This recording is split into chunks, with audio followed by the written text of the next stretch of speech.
it do, Kripple Krew? What it do? How is everybody this morning? Starting off with P. Shady. We got Marco. We got War Room, the OG member of Kripple Krew Inc. We got Neil Mudd, member of Kripple Krew Inc., one of the first, and my brother, Greg Vanderlip. What up, Grandpa Greg? How you doing today? Hope everybody's having a killer Tuesday. I know I am. I've had great conversations this morning already. Been a busy day. We've got Clint Crosby coming in. What's up, Clint? How are you? I've been checking out these new Wixcos. I still feel like hammered ass. That's no bueno. Caleb 1776, member of Kripple Krew Inc. How are you feeling today, homie? I hope you're feeling better. What up, Aries? He's lurking in the shop. He's doing a bunch of work on some spikes today, so he may not be tagging everybody. Mud just got home from physical therapy, so you know he's gonna be sore. But I've been carrying the Drax and the Vortex. This is the Drax. I like their shred carbon fiber. It looks very cool and it feels nice as well. But the patterns in it are unlike any other that I have seen. Heading to do some blood work. Roger that. Kathleen Smith, member Kripple Krew Inc. Good morning, sis. How's your eye doing? I hope you're doing all right. Springs on this one. Feel very good. Renee Ramon, what's up? What's up? How you living today? So, I've really been enjoying this crossbar lock, right? I do have one immediate gripe about this knife. I've got an inset with flat pocket screws,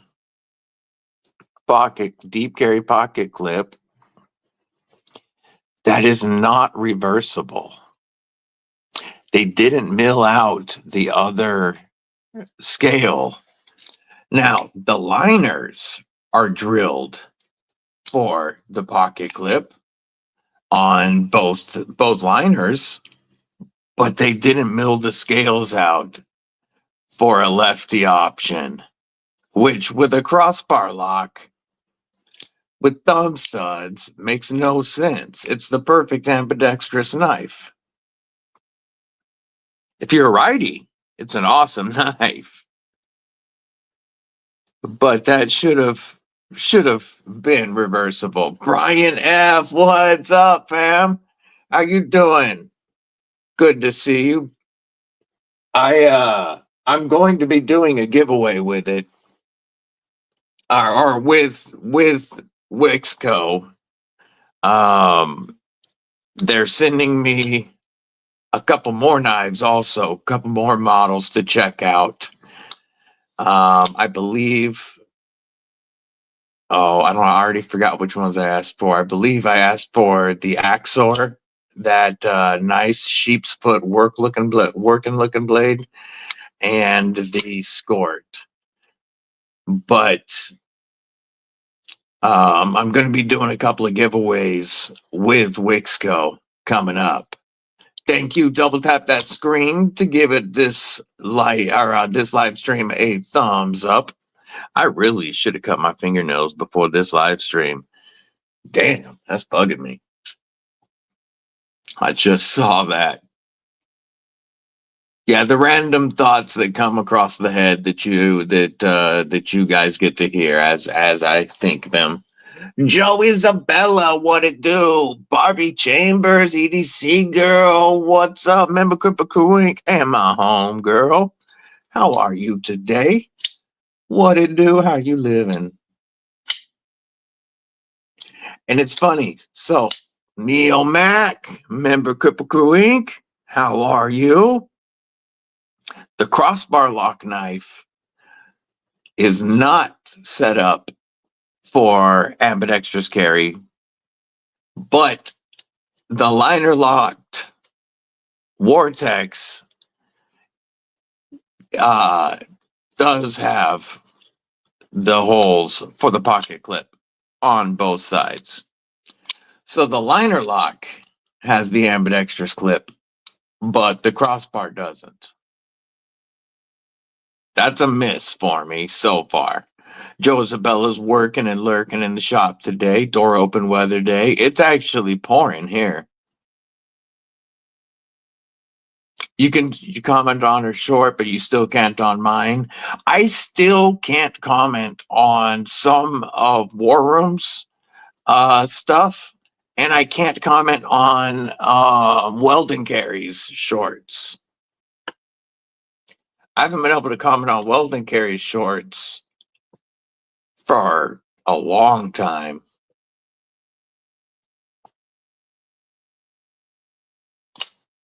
But so far, I am really digging the Vortex or the Wixco Knives. Looking forward to getting the other two models that I requested in and doing a giveaway with you guys. There's going to be an Instagram giveaway and a YouTube giveaway.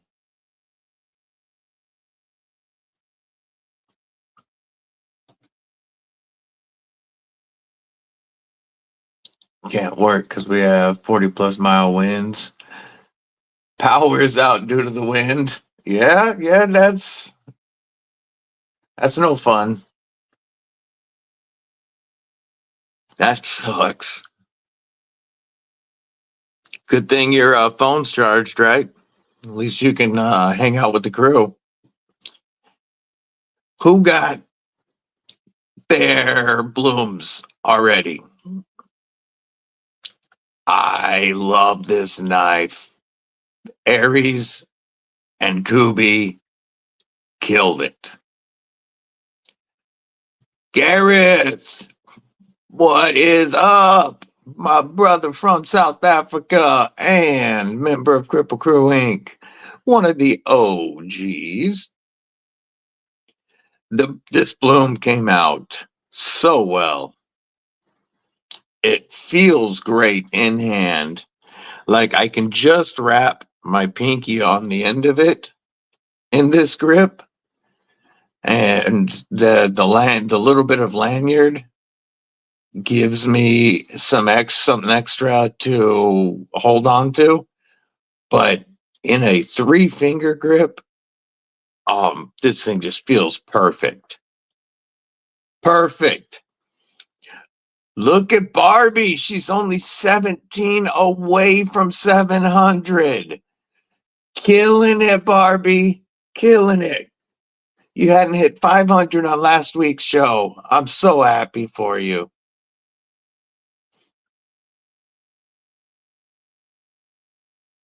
We also saw our brother Bladewalker get over 1K, which made me very happy.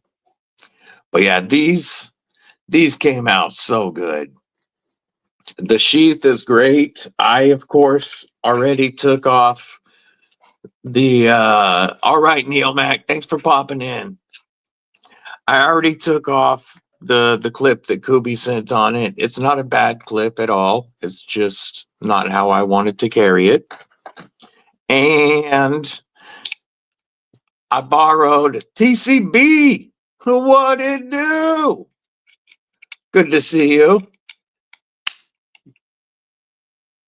The sheath came out great. I borrowed the strap from Lagatha. She said it was okay only because it was going to another Aries knife. So Lagatha let me borrow her strap. And that sounds really bad.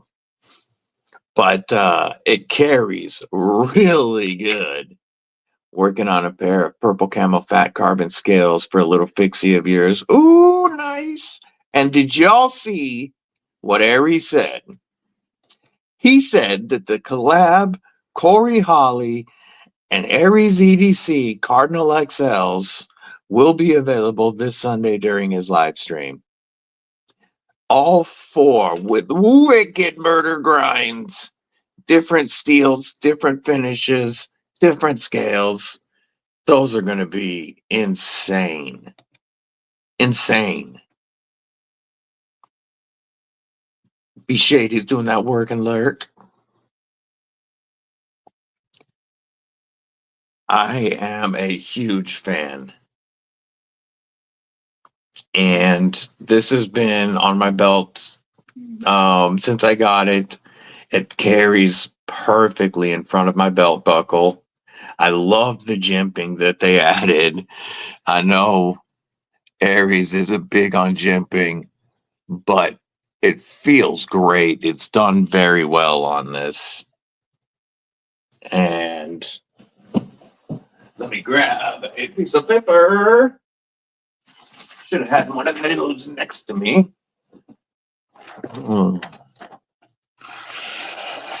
It came very sharp. Awesome, awesome EDC fixie. Fantastic job, Aries. And I'm so happy that more people get to experience an Aries EDC knife in their hands. I am cheating on the Shield Maiden, but it's with an Aries knife, so it's okay. Donnie B. Hood afternoon, hood morning from the West Coast. How you doing, homie? They are these ones screw on. You can take these off with a T8. It's such a good knife. B&A remodeling a bathroom. What it do, homie? What's up, Blade Walker, Mr. 1K? He says he can't tag because he's at the doctor, but he's stabbing that like. He said hello to everybody. See you in a bit.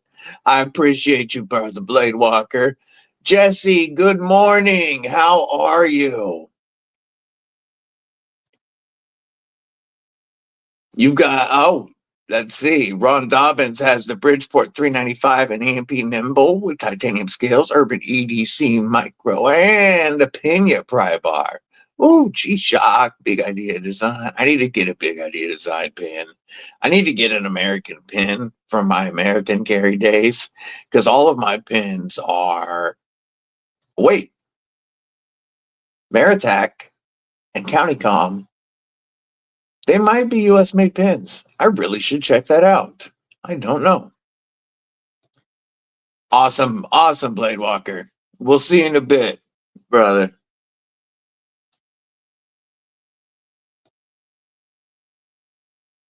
Always, Barbie. Always. That's what we're here for. We're here to help everybody. I mean, that's this community constantly supports me. I mean that's the awesome thing about it. I'm glad your skull is healing, homie. I don't mean to laugh, but like that's a very good thing to be healing. I saw if you saw his Instagram post, you saw the aftermath of Jesse's spill, we'll call it. And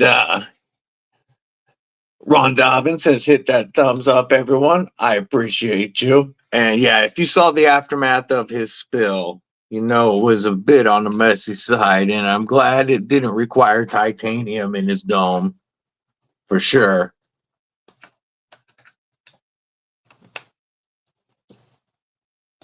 You make our day better too, Barbie.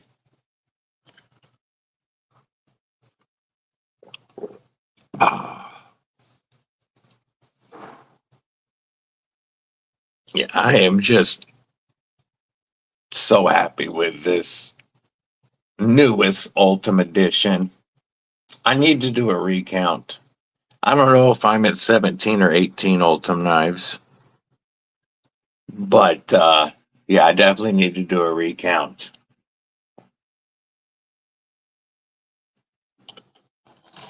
And now I've got,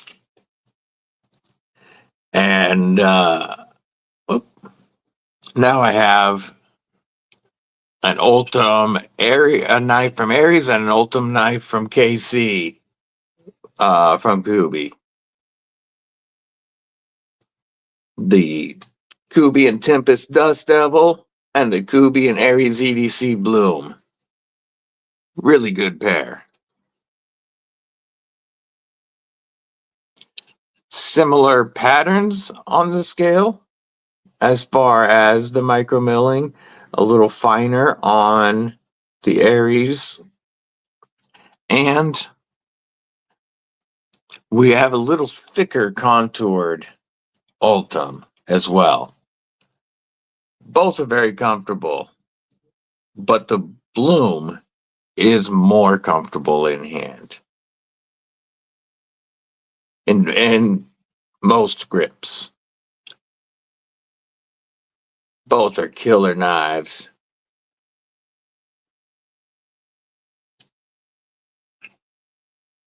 Oh yes, I love my Ultim. That's a fact.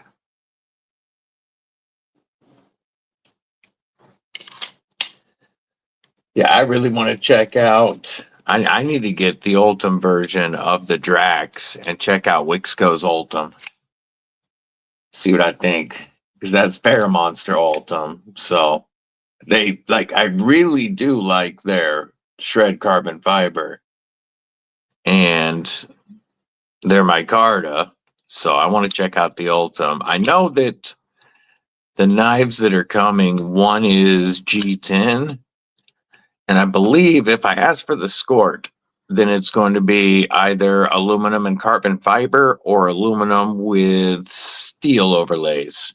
I told them I didn't really care what colors they were. All of them look pretty cool, and it's going to be giveaway knives. So I just want to check out the models and see how they are, and then give those away. I appreciate that, Ron Dobbins. It is definitely my favorite material. That's no doubt. I love my Ultim. We'll put you up here.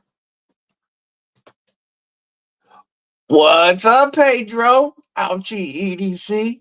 Aries says don't tell KC that the Bloom is better.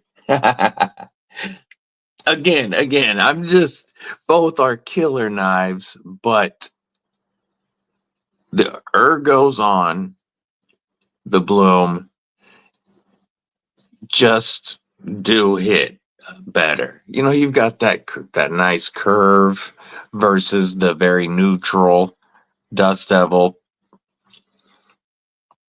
Not hating on the Dust Devil, because that's a knife that that's the knife that got me into EDC fixies. Well, I already wanted an Aries custom, but this was the first EDC size fixed blade that I got and started carrying. And this made me love carrying a fixed blade every day. And so this was the one that started it sometime last year. Since then, the EDC fixed blade collection has grown to over a dozen, I think. But this is the one that got me into it.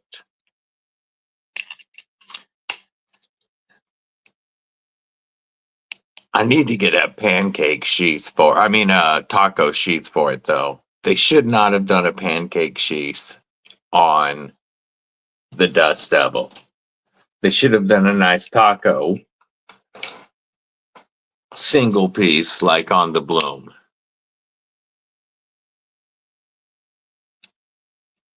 It just so much smaller on the belt that the Bloom disappears along my belt.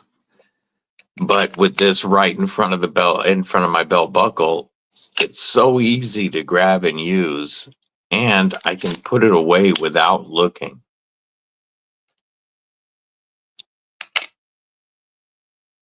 Yeah, this one just, I don't even notice it on my belt line. But it's very easy to grab right there.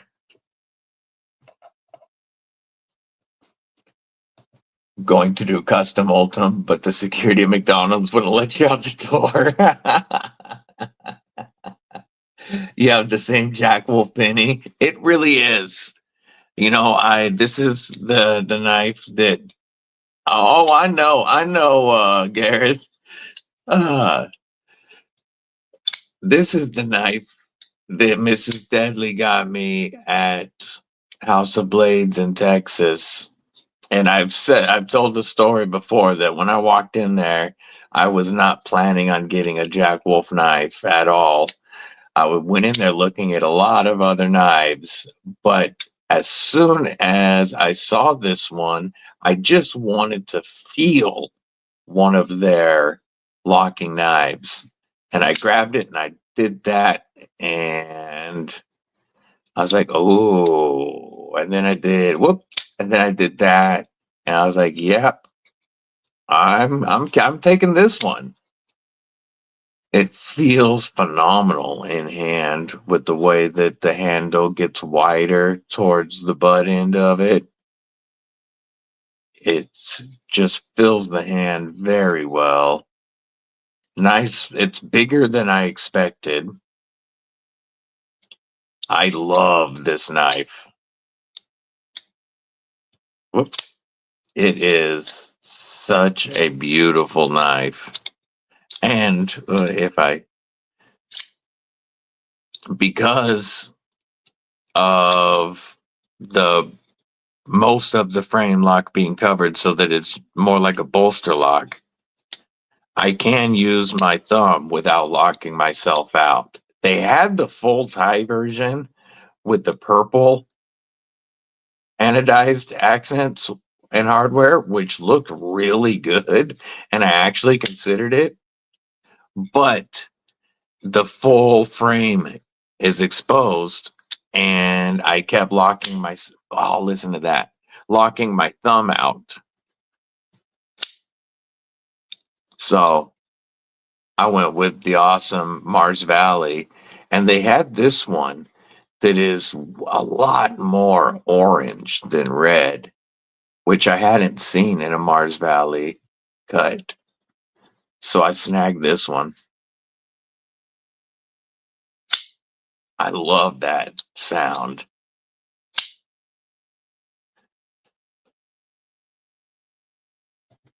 Oh, that's no bueno, Gabe. Glad to hear you're doing better. And that you had a drink, not a knife in your hand. That wouldn't have been good at all. Cal, what's up? How are you? I took a screenshot to share with you this morning, Cal.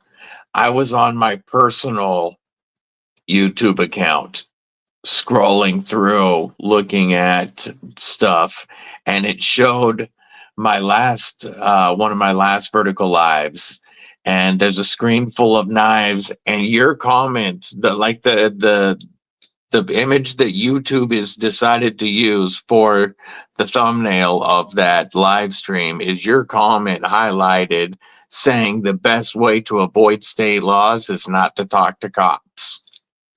That's the thumbnail it's showing for that live stream, and I just love it. Wayno, what's going on, homie? Matches your Bergblade Sweeney in Mars Valley and the Jack Wolf Benny. Nice. So you have the slip joint as well. Oh, that's no bueno at all. Thank you, Rolf. And what's up, brother? Remember Kripple Krew Inc.? Yeah, that was cool. Won the streamer's version of a mini Milita from Hog Road Slayer.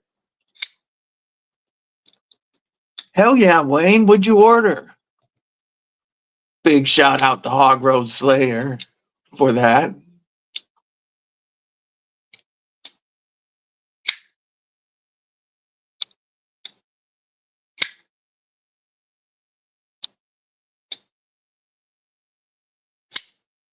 Love that sound.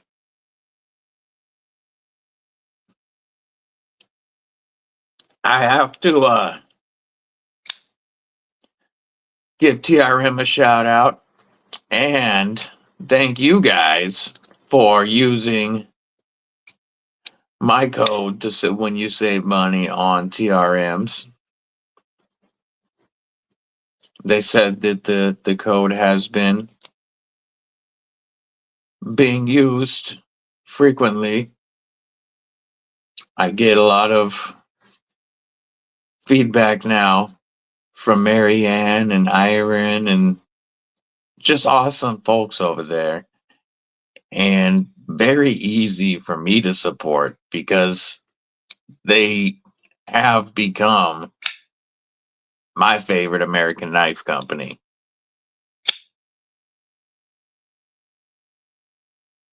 Like, I believe in their knives, their people, and just awesome folks to deal with. So big shout out to TRM. The Tuya scaphoid is on clearance. Ooh, hell yeah.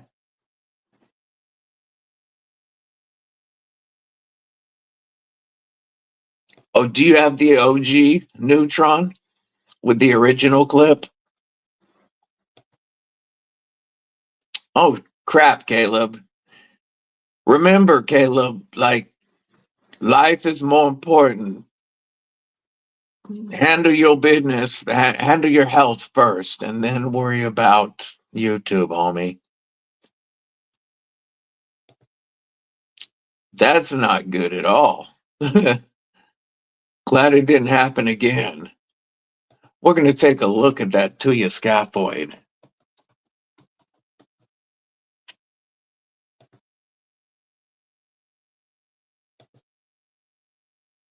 Ooh. Oh, dang. Went from 300 down to 159, and this is a beautiful knife.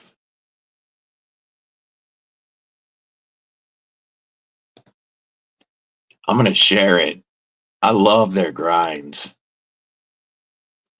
Yes, we're thinking about you, Caleb. Everybody's praying for you. Just worry about getting better. We're going to go Inception for a moment.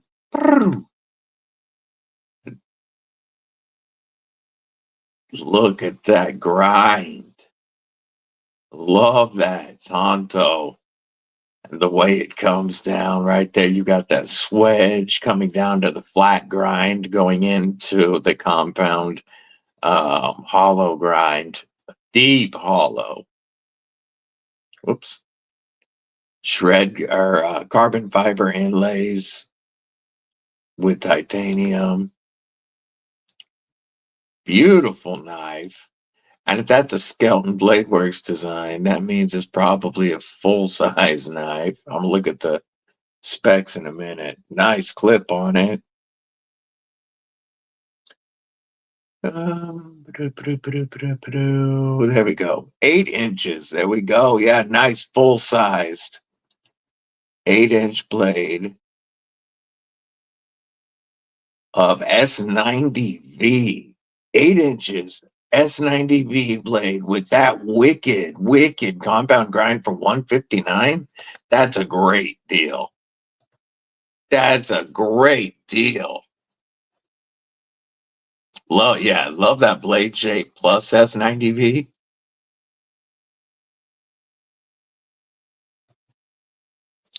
I prefer a Tonto. I prefer an American Tonto that here, I'll grab a couple of my favorites real quick.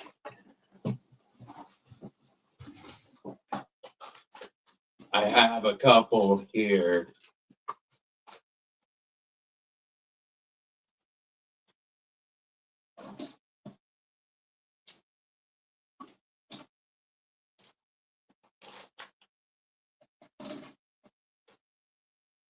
All right. So I do prefer. Let's. Ooh, good, careful. Yeah, I can see why you didn't pass that one up. So let's pull this one out and this one. All right. So I'm typically not the biggest fan of the Japanese style tanto. It's just not. I for EDC tasks, it's not as friendly as what I typically prefer. Though this one's definitely gets a pass because of that beautiful Sanmai SLD Magic blade with the wicked sharp compound grind. But I prefer something that has a drop to the spine, whether it's a nice drop point tanto like this or a clip point tanto. I like something that brings the primary tip closer to center line with the pivot, but has a pronounced secondary tip that's also easy to use. I love a beautiful compound grind.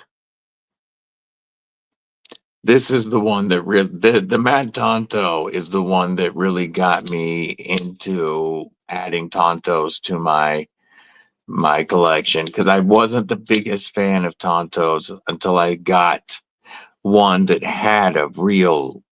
This one's got a nice significant drop to it, and then a beautiful compound grind. I fell in love with the Mad Tonto. I really like the Oni XL. Again, that clip brings the primary tip almost center line with the pivot. And then we have a very pronounced secondary tip that is very usable to open packages or even for like X-Acto style cuts if I don't want to get that tip all the way down. So I prefer, yeah, you got the sprinkles one. You got Benchmade from Zach stuff, and then the box was a set of tie lightning, anodizing, and a pocket clip thanks to War Room and Jimmy Crow. Yeah, they got there. That's awesome. You're going to have to, yes, I will share the picture for sure. Chop 2 is a great knife, but I prefer an American style Tonto to a Japanese style Tonto typically. This is one that, even though it's more Japanese in style, because it's short and stubby and chody, and it does have a bit of a pronounced secondary tip, I still love this thing. But I like to have that drop to the spine versus the straight spine of the Japanese style Tontos.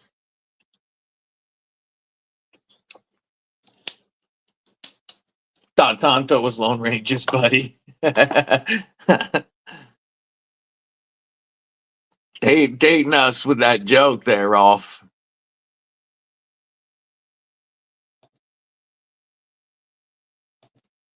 I'm going to share some pictures from Garris. Let me move these knives out of the way right quick.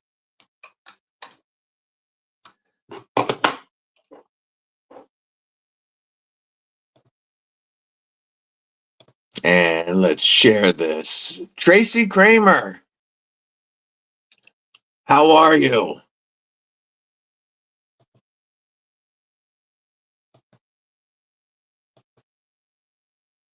Look at those lightning anno scales for his bug out.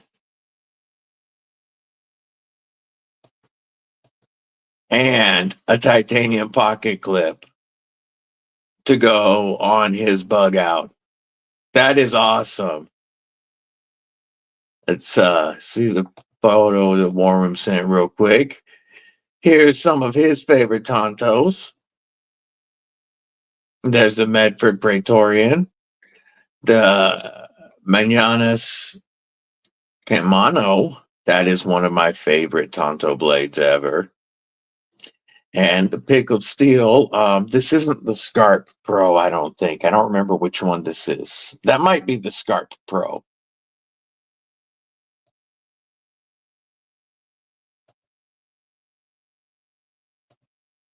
Yo, yo, yo.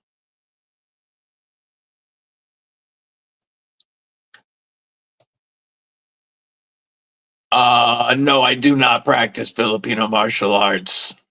But I do walk with a cane and carry a knife.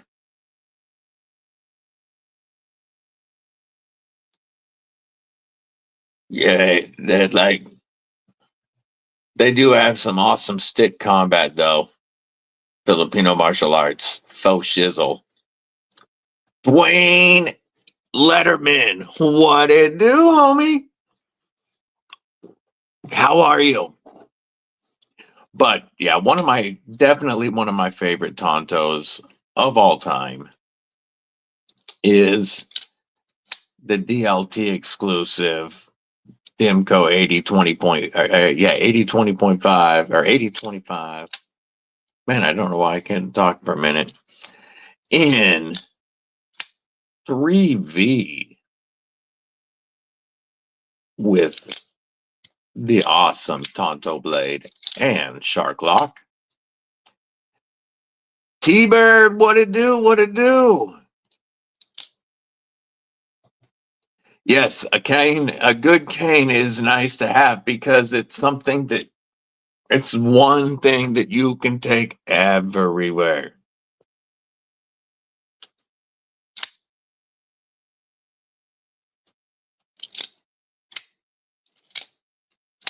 Yeah, I love the 8025, 20.5 Tonto rendition. You got to get a Lynch Northwest clip though, so the scales don't eat your pockets up. And then this one also needs scales. But oof. Okay, so that was the Scarp Pro. So I was right on the knives.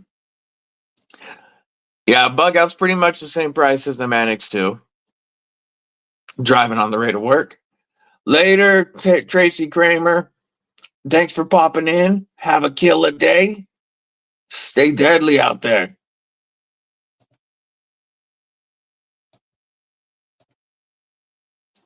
I know you're driving, T-Bird, so don't worry about it now. But I just made you a mod so that you can drop links as well when you normally just chilling. Yeah, right about that $180 mark US here. Ed Durbin. What's up, member Kripple Krew Wink? Edwards in the house. It says we got a pic on IG. You know that's gonna be a sick pic. Let me fix that shizzle, and we'll get to take a look at that.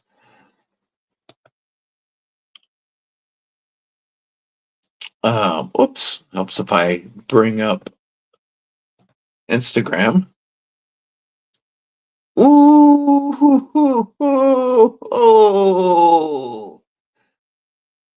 is that the Rotten Evo? Which Evo? We are looking at the CKF. I believe this is the Rotten Evo 3.0.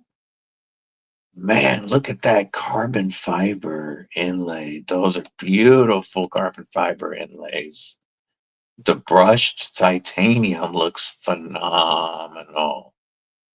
S90V. Nice clip to that Tonto. That is such a wicked, beautiful knife. I haven't checked out any of the CKF stuff yet, but wow. That's the Evo 4.0 Evo T, so the Tonto. Okay, beautiful. Wow, that was gorgeous.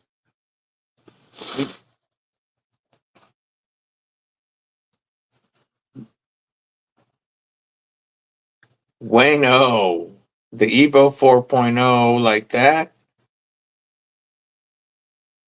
Think it's around a nickel?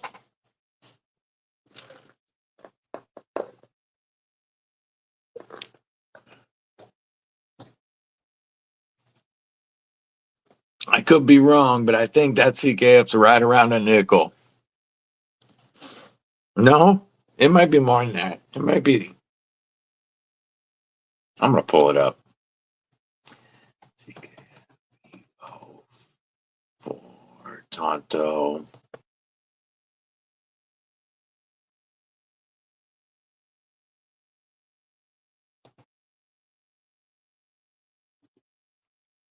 Oh, wait, no, that's AUD.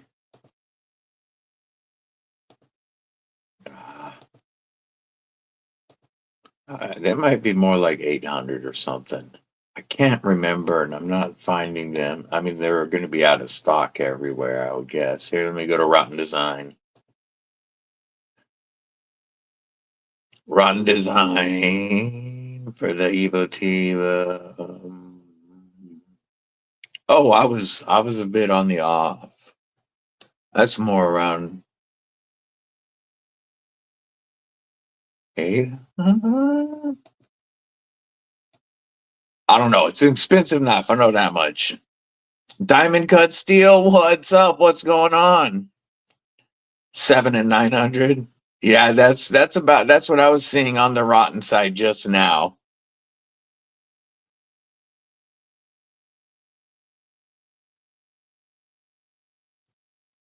Yeah,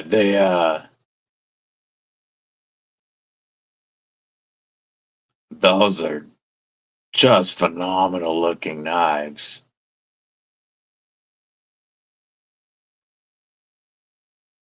Where are they made?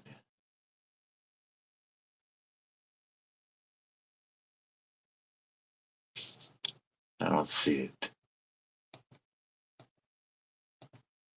Laid off Pete. What it do? Remember Kripple Krew Inc. Good to see you, homie.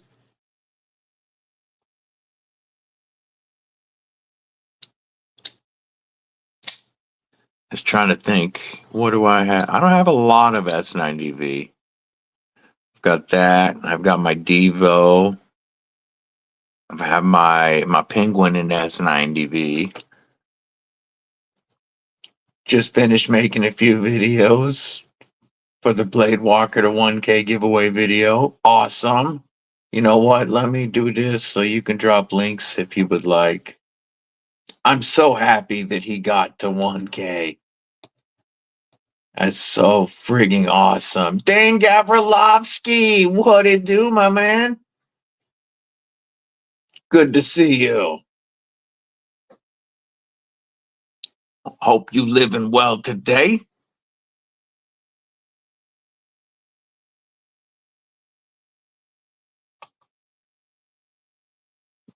Yeah, it was awesome seeing him. And I know it, he appreciates it so much. Everybody's support getting him to 1K. KSK, Russian company. Gotcha. But yeah, that by Kevin John. So is that Riot? Kevin John. Lunchtime says KSK. What it do? What it do?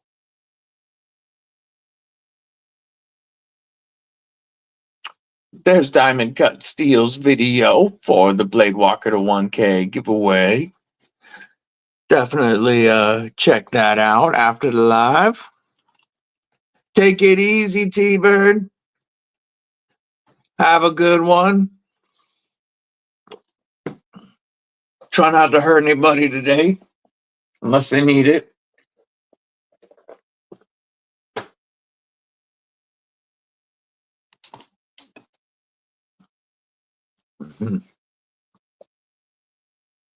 Just want to Yeah, Unsuspecting Dad's channel, May 10th at 4 p.m. All right, take it easy, Caleb. Get better, brother. Worry about getting yourself right.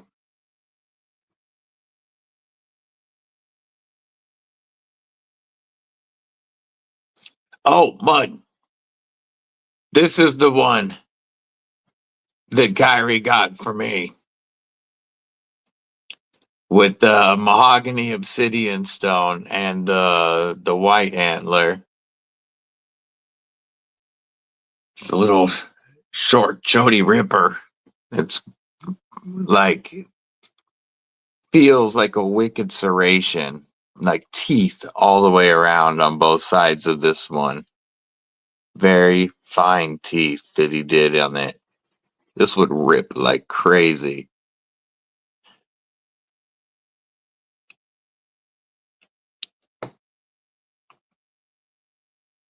Yeah, these are made by a guy out of Utah, Bo Earls. He's a flint knapper that sells knives on Etsy and at like gift shops and stuff. And he uses a lot of local materials to make knives the old school way. And when we saw them, I really wanted to have I also grabbed one for my homie Mud, but I wanted to have one of the, like I know it's not, this one isn't ancient, but a primitive knife, like our first knives. And I got it, it came from the same trip as the Jack Wolf, the Benny, with much more modern materials and craftsmanship. And I just love that we are still cavemen at heart, fascinated with pretty much our oldest tool.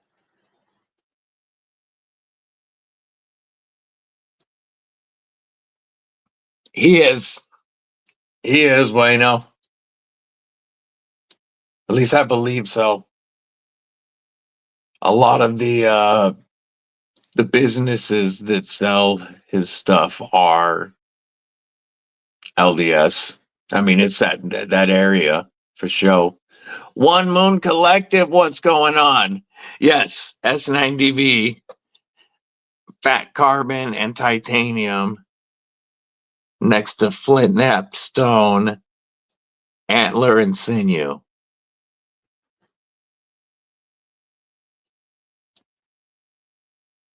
Definitely,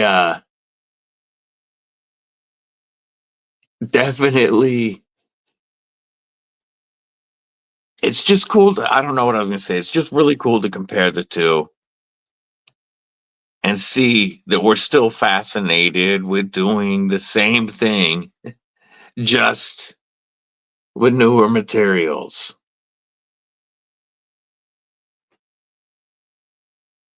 That's a really cool comparison right there. And it just shows that one of the first tools we ever needed was a knife, and we still need these things on the daily. Bando Picks. Remember Kripple Krew Inc? What's going on? If you're not following Bando, definitely give him a follow.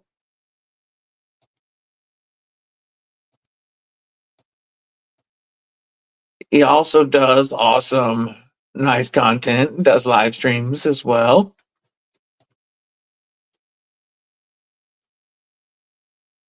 Yeah, where we come from, where we went.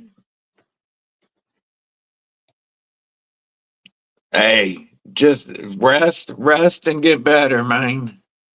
Blade Walker can't tag everybody, but he's listening in.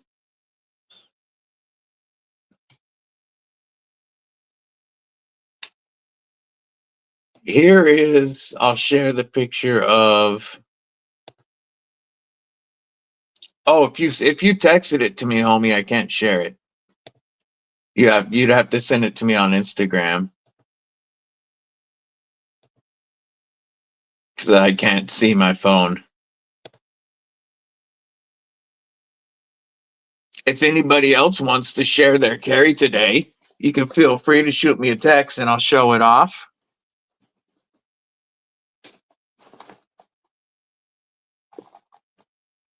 So we know that Wixo has his first premium knife coming in the Tuya Scaphoid. Who else has something on the way? What are you waiting? What's everybody got coming? That's got you excitedly waiting at the door for the mailman.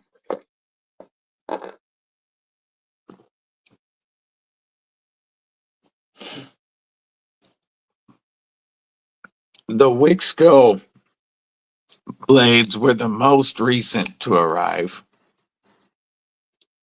These dropped. These showed up on Sunday. Get some hardware put in it. Oh, that's no bueno. That sucks, One Moon. When are they planning on doing the surgery? How long is that going to take you out of work? Your boy. Actually, if you follow the channel and turn on your notifications, I do quite a few giveaways. And I will be giving away several of the brand new Wixco knives. So actually, you can get knives for free if you watch and follow and pay attention. Waiting on Purple Haze After Hours, Jack Wolf. Nice. And the full DLC Excalibur. You got that Kirby Vertigo, Tenable Bomber, and Olight Sphere. Got the Sabertooth yesterday. Hell yeah. Absolutely, mine. Haley strategic chest rig and pack. Another one package is her, but waiting on the big one. Probably doing a live tonight. Yo. Let's take a look at, let me pull up Mud's carry. It said I can only look at it on the $2.99. Wayno, they start at $2.99. All membership levels get the same benefits. It says that phone or picture can only be showed on the mobile app. It won't let me pull it up on my, I don't know why, but every once in a while pictures do that. Oh, you probably took it from while you were in the chat, like snapped it that way. I don't know. Maybe attach it to the picture instead, or to like William Hornball. So what's going on? Good to see you, homie.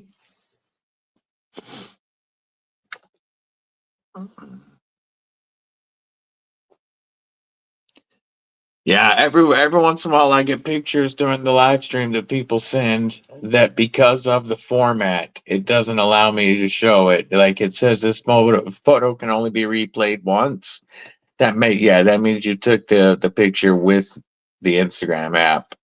If you upload a picture to it instead of taking it with Instagram, then it would let me do it. Ontario Rat 1. ClickPick Shiv works and Benchmade OCP dagger. Nice. Yeah, take a pic from the camera, not the chat. That's what I was trying to say. Shout out to Brian F. Mitten State EDC. If you didn't catch the Meet the Maker from Sunday, the chat with Aries EDC, that's up right now. I wasn't able to get on it during the live, but checked it out afterwards.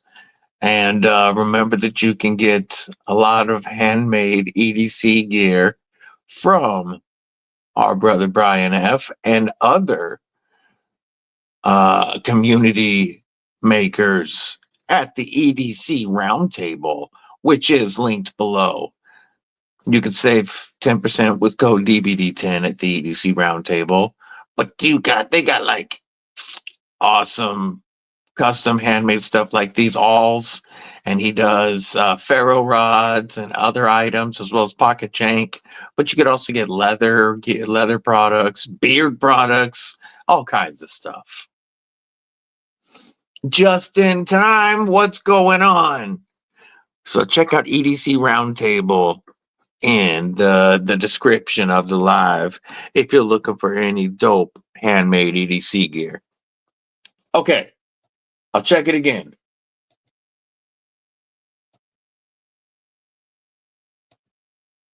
Same message.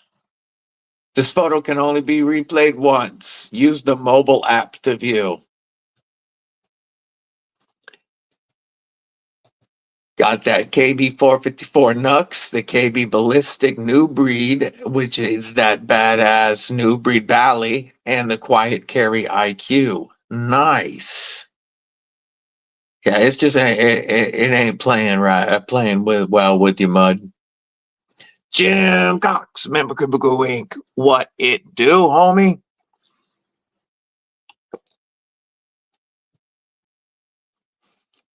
Beardo. Got a pair of Chinese knockoff Raptor folding shears. Yay. How you doing today, Beardo?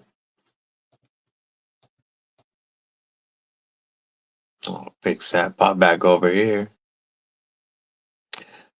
It worked. CJRB. Yeah.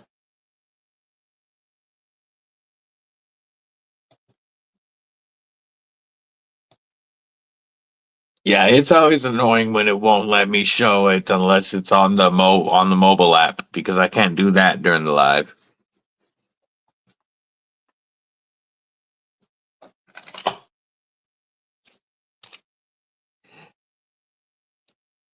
Aries is currently working on a batch of 6 spikes for the June drop. 6 spikes. You guys know I love me some Lagata. Thank you, William Hornbostel. Double tap that screen to hit like. You guys know I love me some Lagata. And Aries is going to be having a full spike drop in June. That's definitely something to look forward to.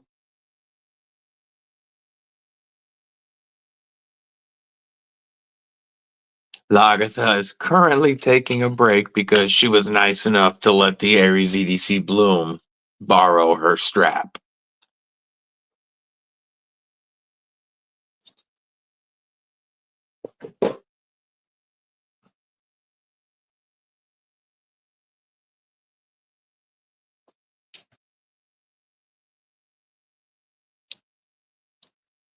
Kubi, I know, has already talked to him about thorns and I can't remember. I know they've already talked to Aries about a couple of other models. And I have a feeling that White Mountain Knives will place a larger order next time, because these sold out very quickly at White Mountain Knives. I still haven't heard of any other retailers getting them yet. Got your kids a throwing star. Well, you a throwing star, having fun. Just need to duck or jump when Tao throws it at a tree. Surgery in a week, screwed up work for about 8 weeks. Gotcha. Art girl going to be on hold. Yeah, I know that, because everything you do is handmade, so it put you down for a while. He really dislike ultem. Rock hoppers. Thank you. Rock hopper was the other one. Kurt White. What's going on? Bladed Ginger. Yo, what's up? I hope you're doing all right, man. The Cardington is live. Let's show that. I'm gonna do this real quick. I'm gonna pull up the Cardington. Defcon Cardington.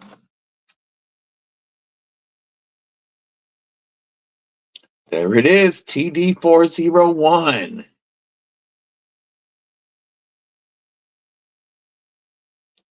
Now I just need to get Defcon. I'm going to show this. Now I just need to get Defcon to reply to me about getting a discount code with them. But you can get your Cardington now. They've got the raw tie versions available. Look at that. You can get those right now on Defcon's website, defcon-usa.com, right there on the front. The TD401 Cardington. Innovative product combines cutting-edge technology with sleek design. Discover the perfect blend of style and functionality. Rocking the button pivot lock called the button pivot liner lock, which is called the leverage lock. It's a button right here that moves a leaf spring to move the liner out of the way. Killer knife. You guys know I love it. I don't have it in hand to show you right now, but I have content on this knife on my channel. Congratulations, brother. Very, very cool, Ginger. I really need to get discount codes with Beyond and Defcon, but homies have, I know they've been busy, but homies haven't replied.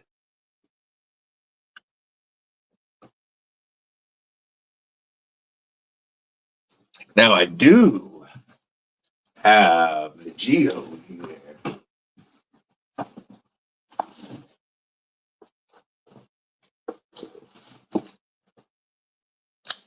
I do have the Geo in hand. His first design. Such a wicked knife. I love that big giant front flipper. Whoop, that was my fault. It works so easy.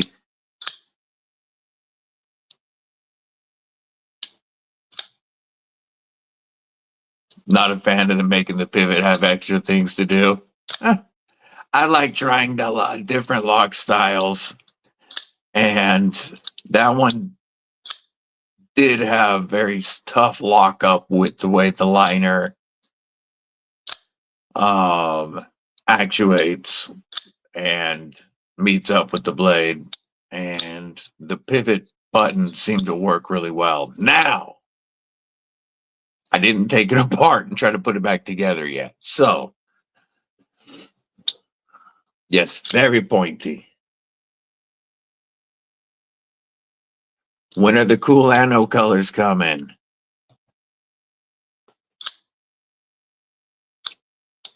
This, you have so much leverage on this front flipper that up at the very top, all you have to do is just give it the smallest amount of force, and it's going to launch that blade all the way open.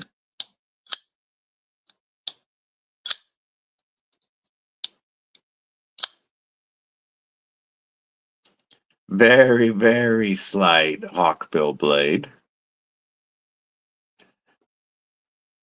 The Vortex was definitely more hooked to that hawkbill.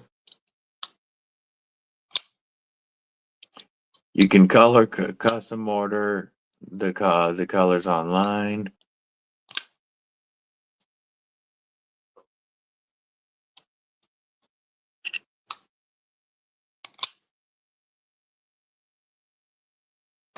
Couple of cool hawk bills right there. Definitely more pronounced on the Vortex, whereas the Geo could almost pass for a Warncliffe. So yeah, right about that, Gareth.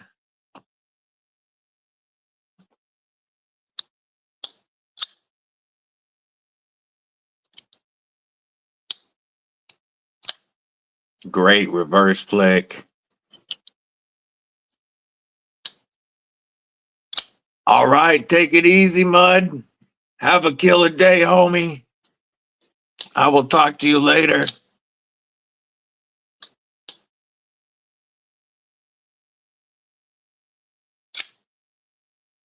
It just molds to the hand so well when you're using this knife. And then that tip is almost like an X-Acto blade when it comes to doing any type of precise cuts. Not only that, it's going to pierce very well. They're right above 60 on the website, and then I think he has a discount code for Beyond EDC. I don't have a discount code for Beyond EDC yet, but these are VG10 with 2 colors of G10 and a full G10 backspacer, reversible deep carry clip, and I think they're listed at like 63, 64 bucks before you use a discount code.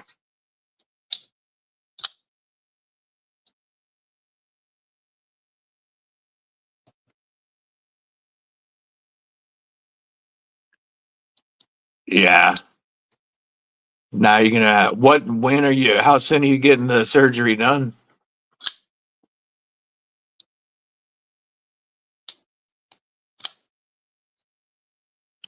Yeah, get your hands off me. Yeah, that's a good pokey for that.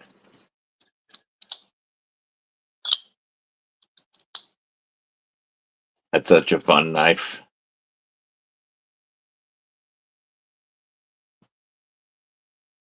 Gingerly. There you go. That really saves you some money then. I'm gonna pull up the site. Beyond EDC Geo.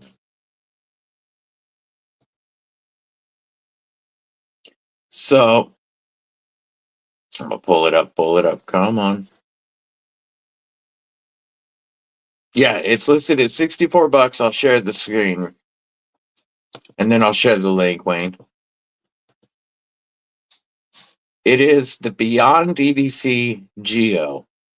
You can order it with black and tan or green and tan. And the one that I have is the green and tan. 64 bucks, but 30% off of that's going to save you like 20 bucks. Dropping that down to right around $40 for VG10. Yeah, VG10 full backspacer. I'll share the link.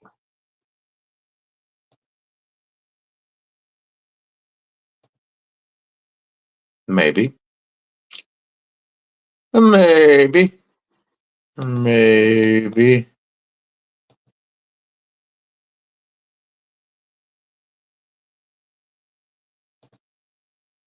Sometime next week for surgery.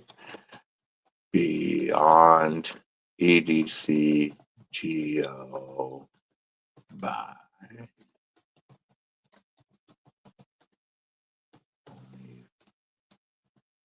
44.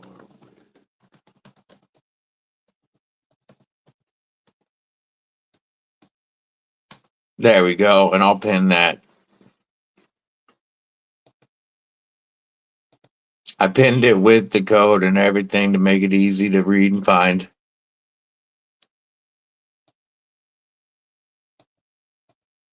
Thankfully, you got the guy, same surgeon. Oh, it's good if you've got some faith in the surgeon. That helps a lot. I have worked with surgeons that I did not have faith in and did not have the best of results.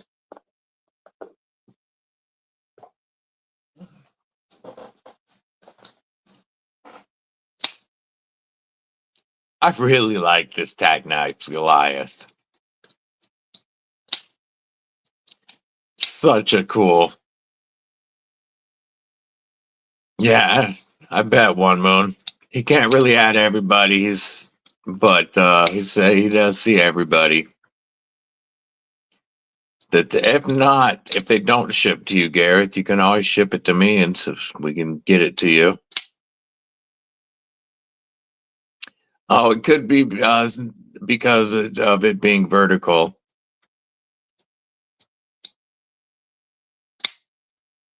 Your pickled steel Capilevaro.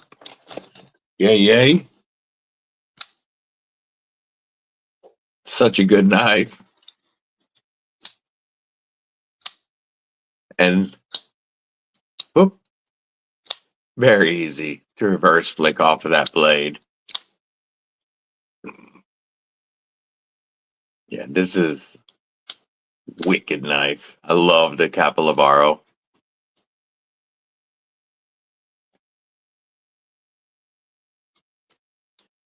Rainy day hanging in the indoor garden.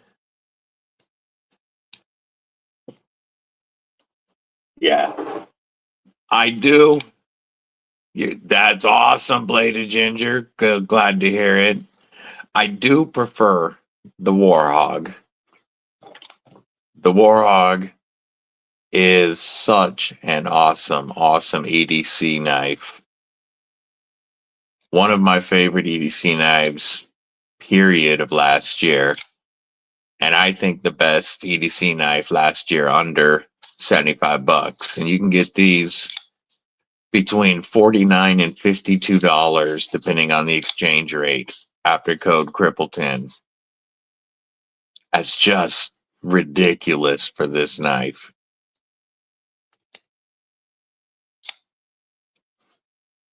Yeah, Aldo's probably winding down from Hunt X. I hope he had an awesome show. I tried not to bug him this weekend because I knew he was slammed there.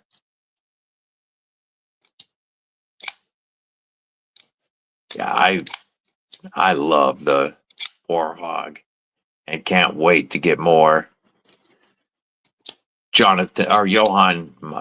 more Johann Jordan designs in hand. Now, my Clio will be back soon, but I also just signed up in the pass around for a thing of two Kaisers, one of which is the Parakeet, which is Johann Jordan's button actuated compression lock. And I'm really stoked to check that out and compare it to the Clio.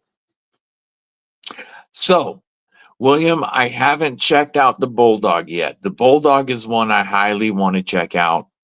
I really like the design of the Bulldog. I prefer this to the Kaiser Sheepdogs. I think that this beats a Sheepdog all day long. I really want to check the Bulldogs, though, because I like the way the blade comes down. Everything about that design just looks good to me. So that's one that I plan to get to compare it to the Warhog.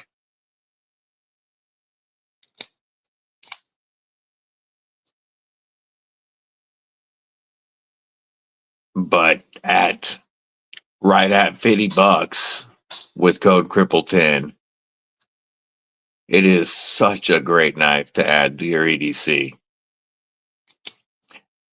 And in the next couple of days, we will have several more pickle steel models to show. that I have not been hands-on with yet, including that wicked Ulu kitchen knife.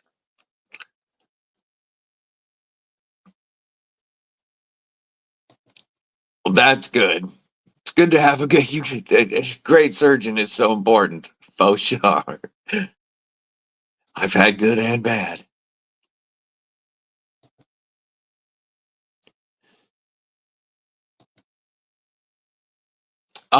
Gareth, I definitely want to do more lives. Let me see. I will hit you up about this Saturday. I believe this Saturday should be fine. And I would like to set somebody up for this Saturday.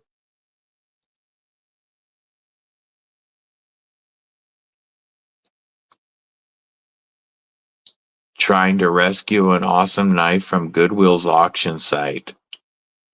What is Goodwill's auction site?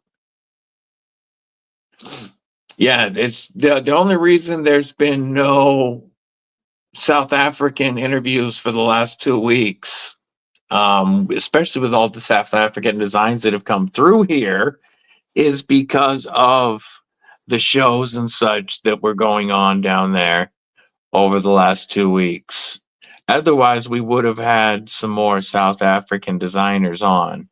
I know there are several that want to, but between the Easter Durban Custom Blade Show and Hunt X, it was not a good couple of weeks to get them on here. Pickled steel for the money is hard to beat. I'd pull out my Freya right now, but my Freya is in the Jeep.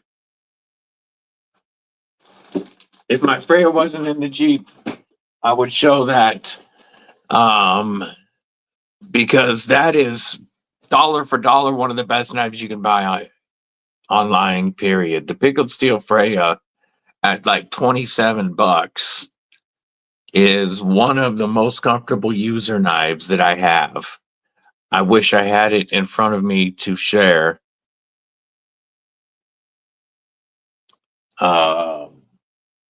Because I'm pretty sure it's some cheap. Let me check my bag real quick.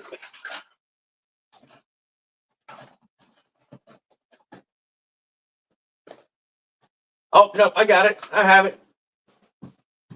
Wow. Dollar for dollar, you cannot beat the pickled steel Freya.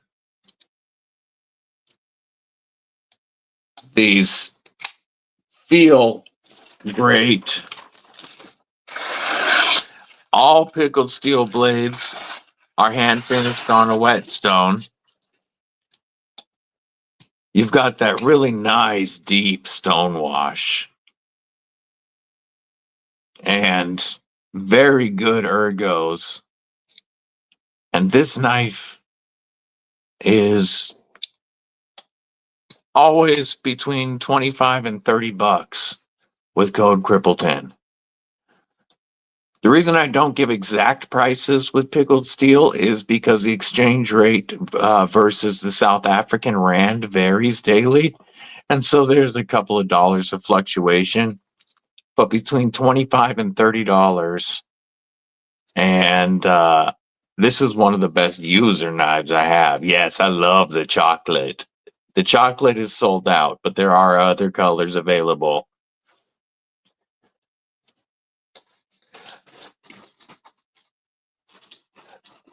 Yo, William, we were coming back from Texas, and we were stopped somewhere to get gas, and there was a card on the gas pump, and sitting right on top was a little tiny Jesus. And so the little tiny Jesus is actually in the Jeep right now. He finished the rest of that road trip with us, and now he's in the Jeep. And that's like he's only been in the he's only been in there for like 2 weeks because that just happened. But yes, there is actually a tiny Jesus in the Jeep that came from a gas station gas pump.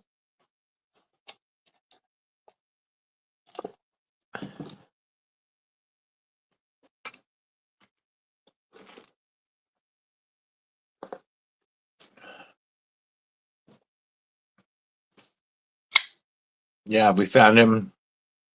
Yeah, he was on the gas pump. And we were in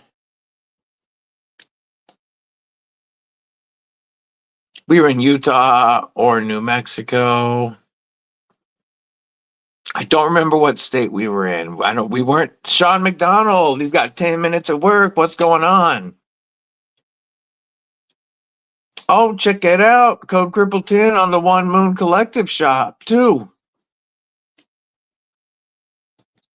Yeah, I don't remember what state we were in. I think we were in Utah or New Mexico when that happened. You click that link and it says success. It will be applied at checkout. I'm going to show the One Moon Collective shop.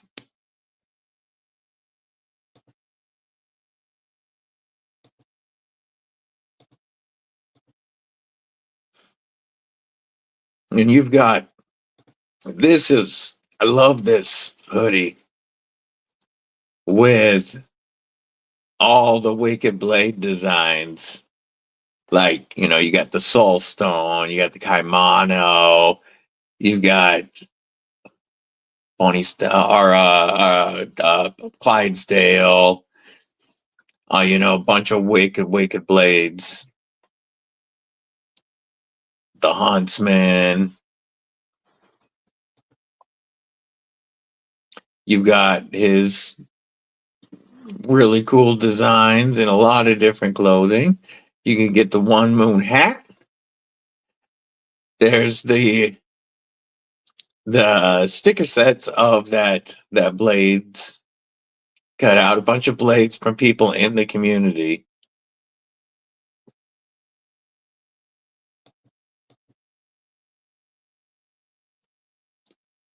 Coffee mug. What else we got on here? I get that design on a lot of stuff.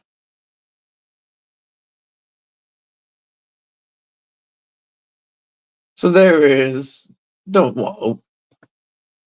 That's such a good logo for the Phoenix.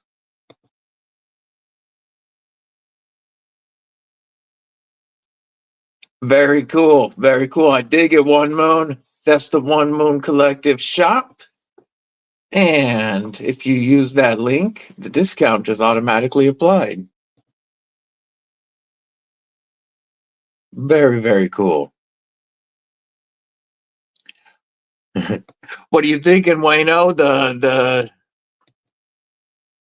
The pickle steel Freya? I'm looking forward to see Barbie's red one after the dye job. Especially if it's like a fade from that red to a black to a dark. That'd be really cool.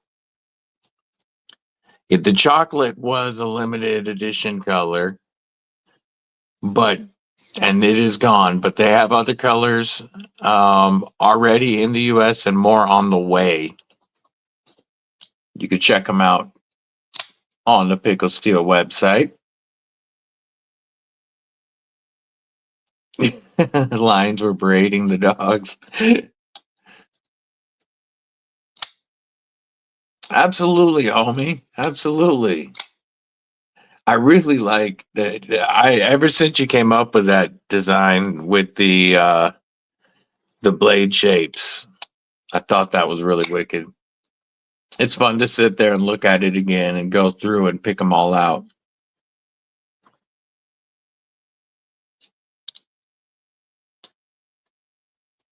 Yeah, Wayno, you just ordered your first premium knife, and you can get a $27 worker to go with it.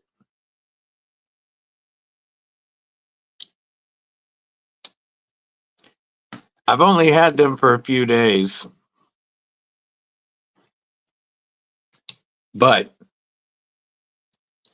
Wixco is definitely reminding me of like Tenable, how they came out the gate with that Kansept quality. Well, these are made in the same factory as FerraMonster. I mean, FerraMonster is producing Wixco. And that 25 years of building knives went into these budget knives. And you can get their micarta stuff right about $60 with code DBD. Going up to the most expensive stuff is $85 to $90 after discount. And that's the stuff with the shred carbon fiber. Or like the Skort is the most expensive. It has aluminum and shred carbon fiber.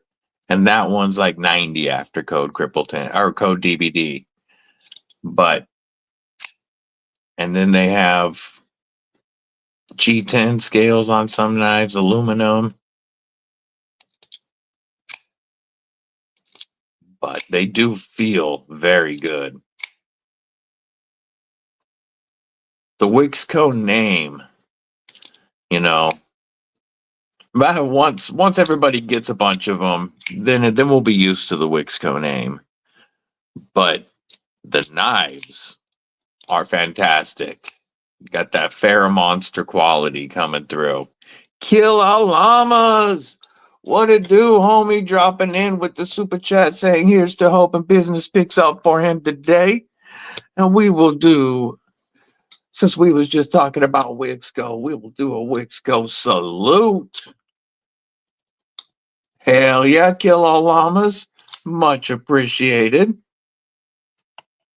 Alexandria, what's going on? Welcome. Yeah, this wicked hawkbill.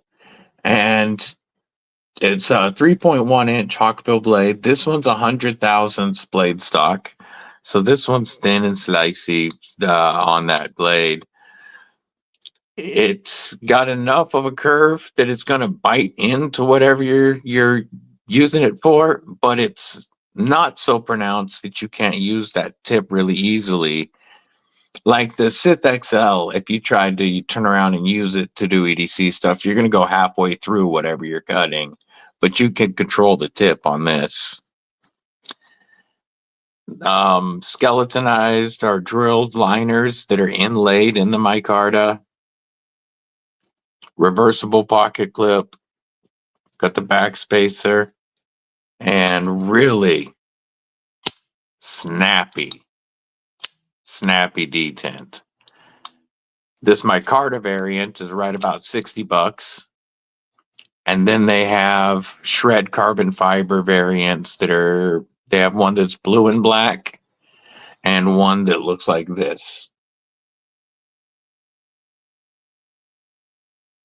But again, you get FerraMonster quality at budget prices. Aaron, what's up? Now, how wicked do you want the hawkbill to be? Are you looking for it as a utility knife or as a beef jerky defense only?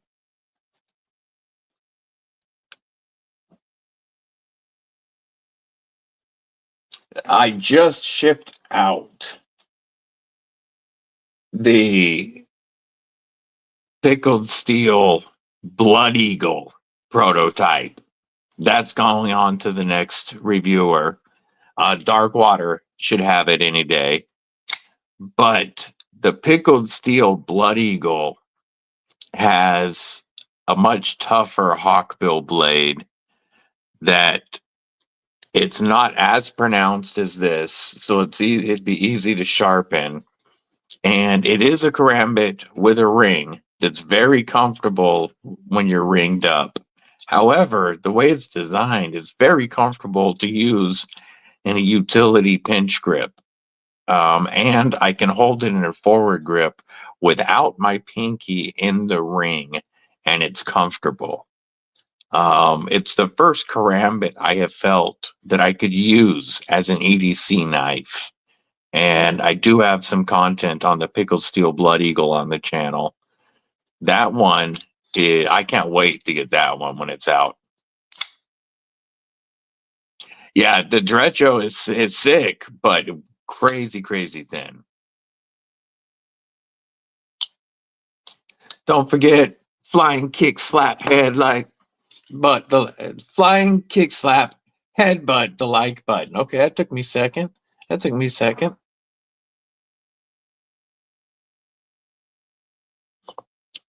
Yeah, this one goes out today. This gets sent out. This was in for review via the pass around, and you have 150 thousandths or 157 thousandths blade stock thickness, S35VN DLC. So you definitely have a chunkier blade stock, but it gets down to a wicked, wicked tip.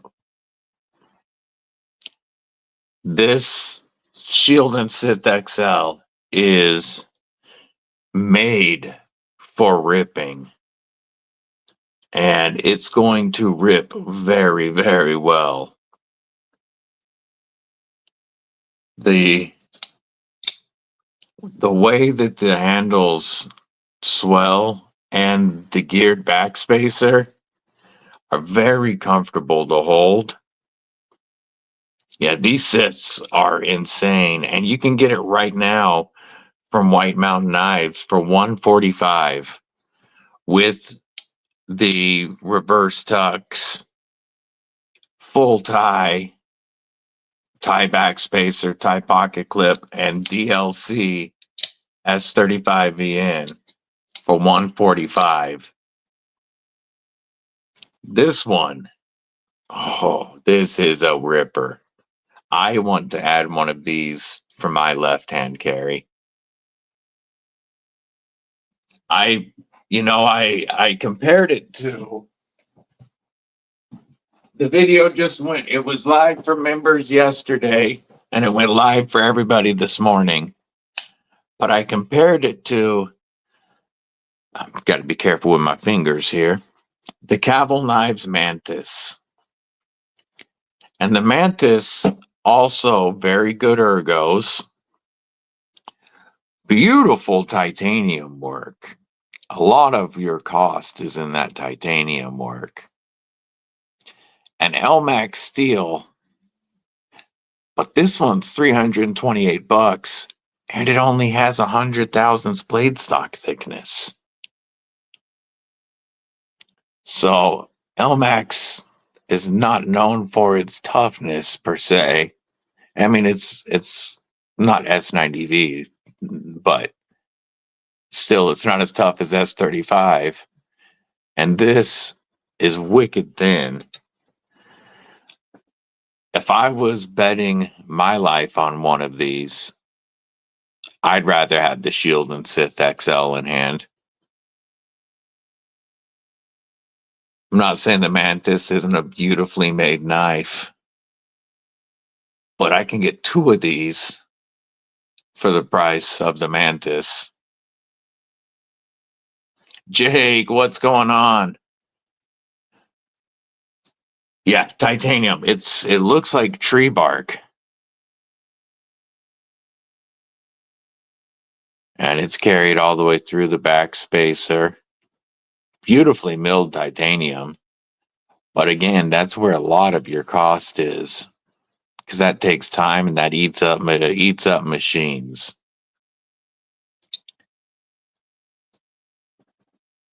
They're almost the same length, but the Sith has almost half an inch more blade overall. Kubi Wrath M390 titanium. Yes, the Kubi Wrath in titanium is also a wicked hawkbill. Yeah, you know, the Mantis, my biggest complaint is that blade stock. Both get down to a pokey tip. Of course, a lot pokier on the Sith. But the Sith carries out a lot of strength farther out to the tip of that blade, a lot more strength than that Mantis does.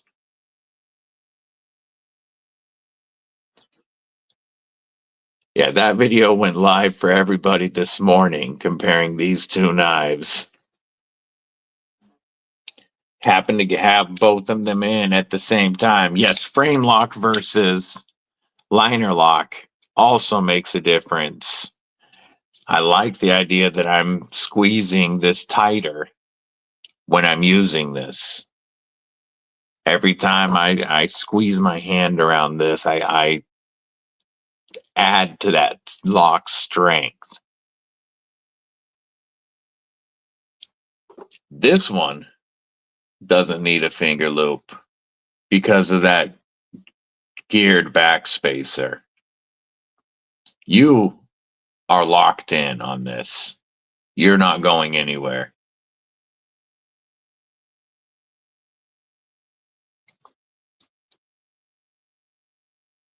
Big fan of this one. I don't carry a Pikal style knife, but I've never seen one before that was comfortable to me and that I wanted to carry. And the nice thing about a claw, you should train with any blade that you have, period. You should, before you have to use a knife, you should train with it. However, a claw is so intuitive for how to use this in certain scenarios that anybody should be able to use this.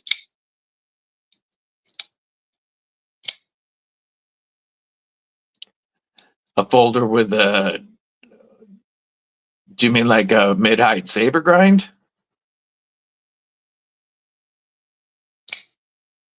Half-beat braids, LBF lock can take like 2,400 pounds or something like that before breaking. Nice.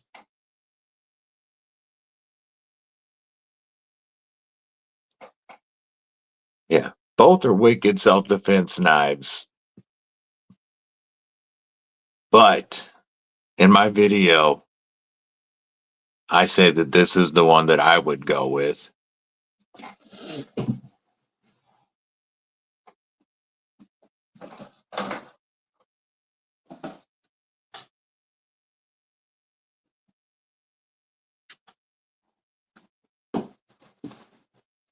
Kelly, what's going on? Hope you're doing well today.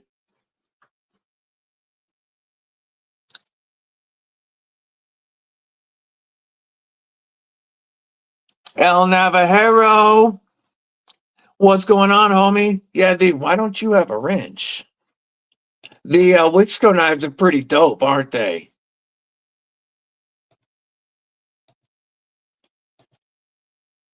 You experienced FerraMonster as well. You had the Trivisa Lacerda. Pavel, I've had a lot of people recommend that one to me. I'm going to have to check that out.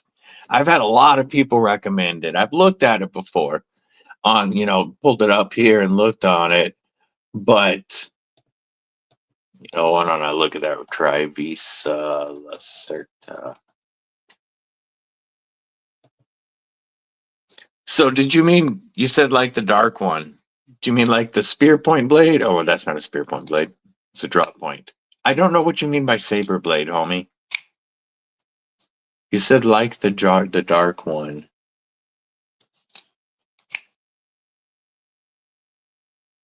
Yeah, I got the Drax and the Vortex, and I'm going to be working with them on a couple of other giveaways. So the Axor and I think the Skort are coming in as well. And I am digging them. Very good, very nice price.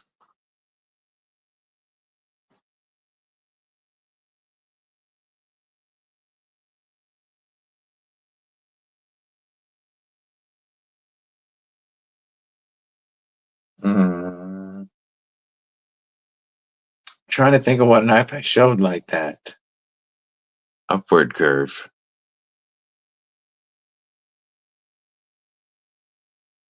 Upward curve.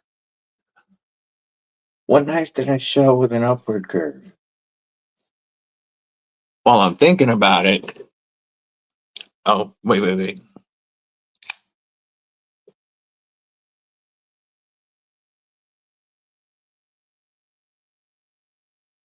You have the Axor and the Vortex. The Axor looks like a great working knife.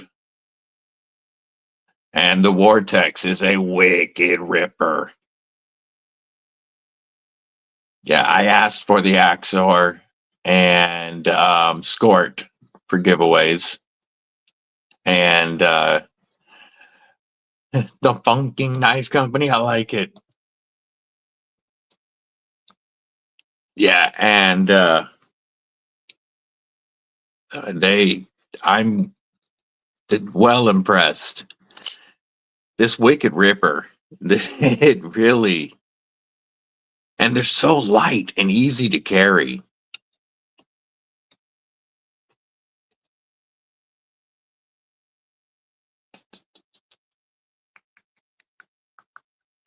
This guy?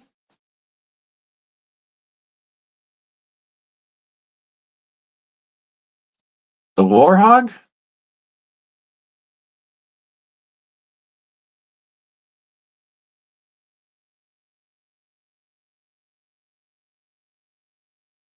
I do want to check out their ultem.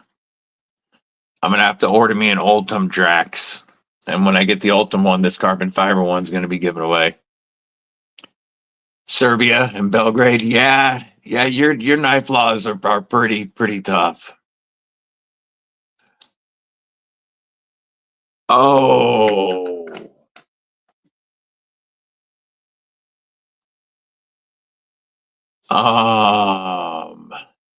Mad Yako, what it do, brethren? Good to see you.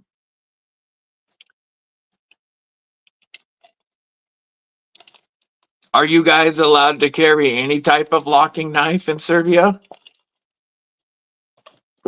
Mad Yako. Welcome to Kripple Krew Inc.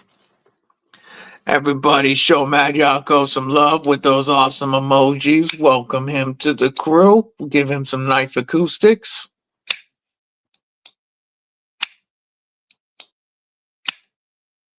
Yay from the TRM. Only in the forest can you carry him. Gotcha. I appreciate your support, brother. Hell yeah, El Navajero. Looking forward to it.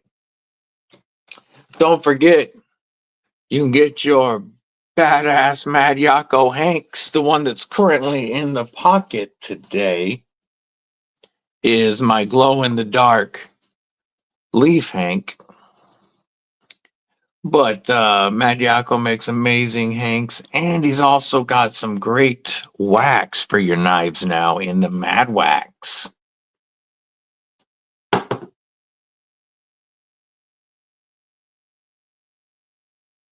Still trying to think of what knife I showed that you're talking about.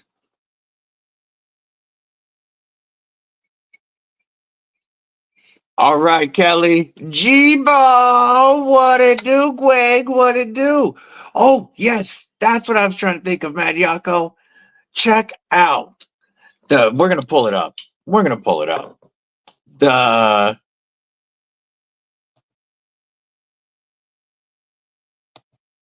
I know of Persian blades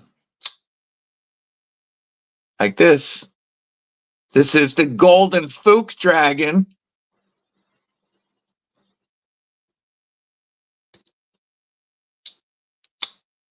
Oh, behold the beautifulness that is the golden Fook dragon. That type of, okay, a Persian blade shape. A Persian. Okay.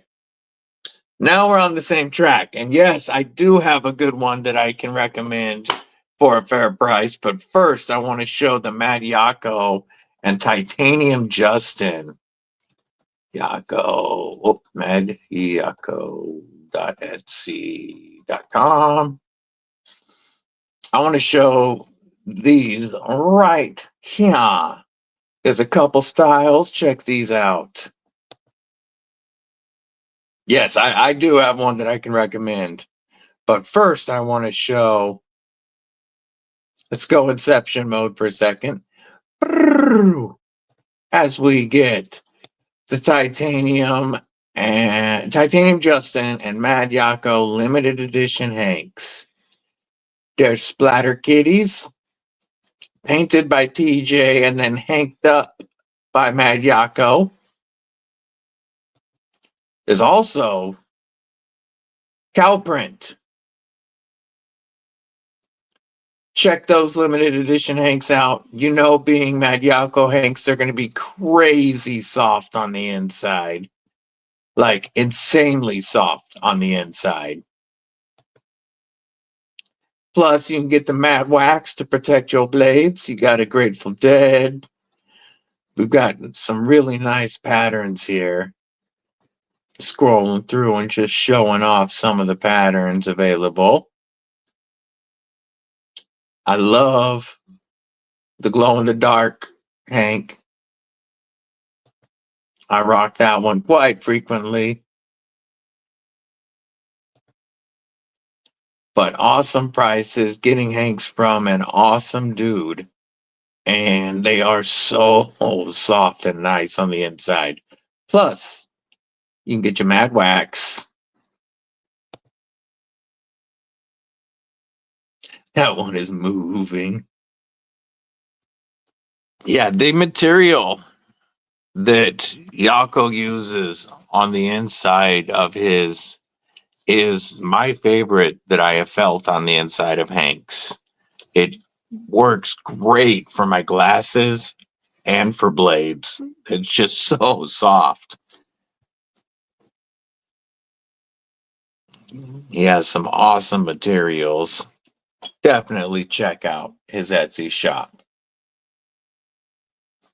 And if you like that style of blade, Wayne, a good one that you can find all over, and probably if you look on White Mountain Knives would be a great place, because they go on sale often on White Mountain Knives.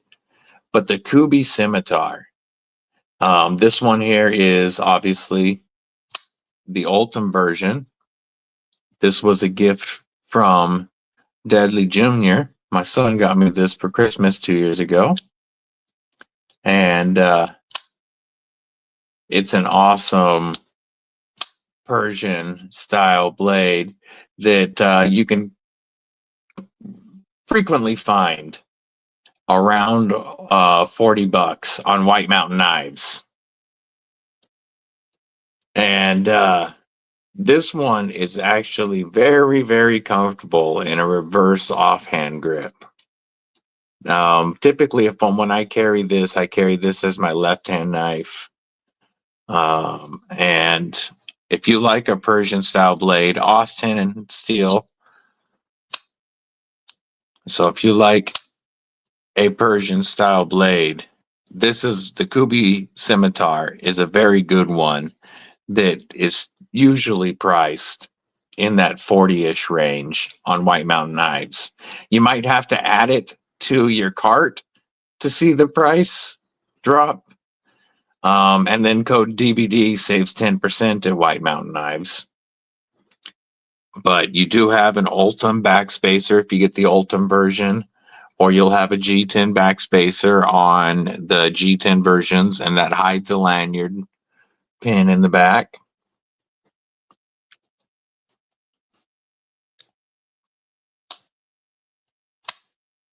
And I don't mess with Persians very often.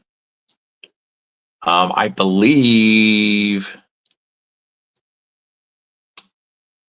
this one and the Golden Fook Dragon might be my only Persians.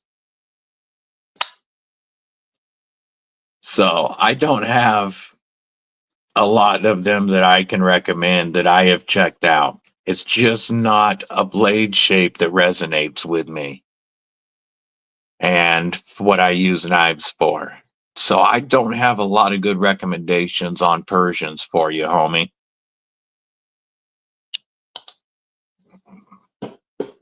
Uh-oh, what picture did Garrett send? Oh, probably his Mad Yako Hank. And then we got, let's see. We got, oh, check it out. We're going to share a picture from Bladed Ginger first.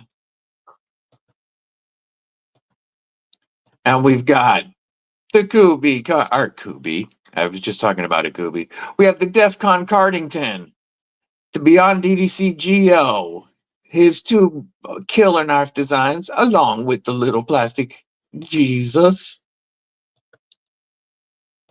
And we've got, oh, I thought that was a Carrie picture. Oh, that's a wicked pokey dagger. Yeah, I thought that was another Carrie pick. But yes, if you want to share your pictures with your Carrie, you can send it to me. They do make a good skinner. Yeah, it's just not a. I only have the two, the scimitar and the Golden Fook Dragon. You know, the knife made so well, assisted, plus a wave feature that you can't even use because of the tip down carry. Talk about man's perfect knife.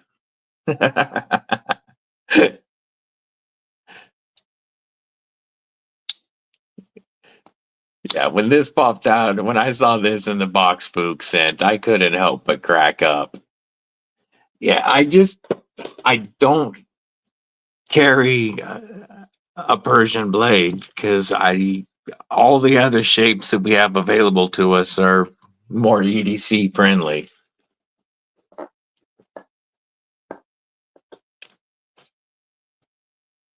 You know, I would rather do a karambit or a pakal with a hawkbill blade than rock a Persian blade. But yes, they do look cool, so it would be nice to have one in the collection. I understand that. Here's a picture of Garrett's awesome Mad Yako Hank. We're going to share this. He's got the Autism Speaks Mad Yako Hank. Very cool. I like it. I like it a lot.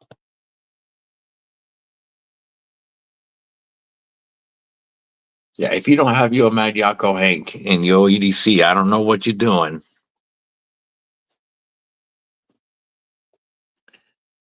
Had to chase the lions to go get it out of your pickup. No, I understand that, Wayne. Like they really do look, and they are a cool looking blade shape. But this would be the Kubi Scimitar is really the only one that I've messed with.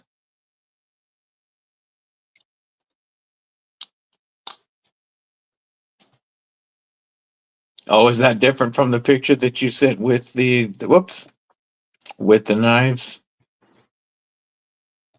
Oh no, it's the same. Okay, yeah, I shared the little Jesus.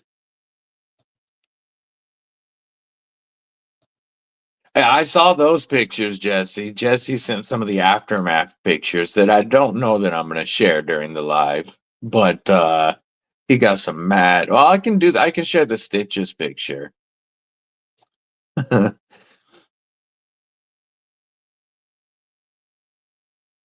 um, I use I use my hanks constantly for I wear glasses, and so I use mine to clean my glasses often. But I also my Mad Yako hanks are the ones that I use when I'm wiping all my blades down for pictures and to show them. Plus, after I use it and wipe it off, I use them mainly on knives and glasses. But I mean, anything you needed a hank for. I don't blow my nose in them. I use tissue for that because I don't keep my boogers in my pocket. But I always carry a hank. And like Mrs. Deadly and the Deadly Daughter both also wear glasses. Use them a lot for glasses.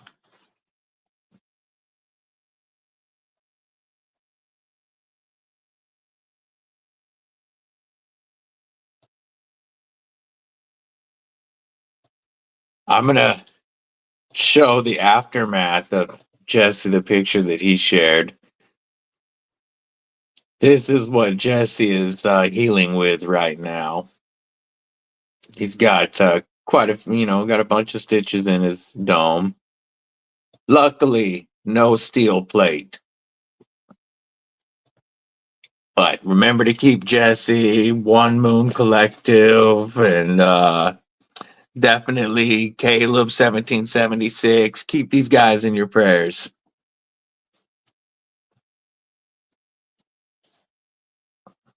That's a nasty fall, homie.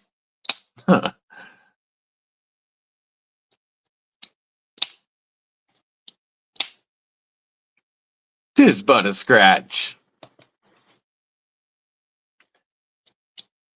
Yeah. If you didn't need metal, it didn't count.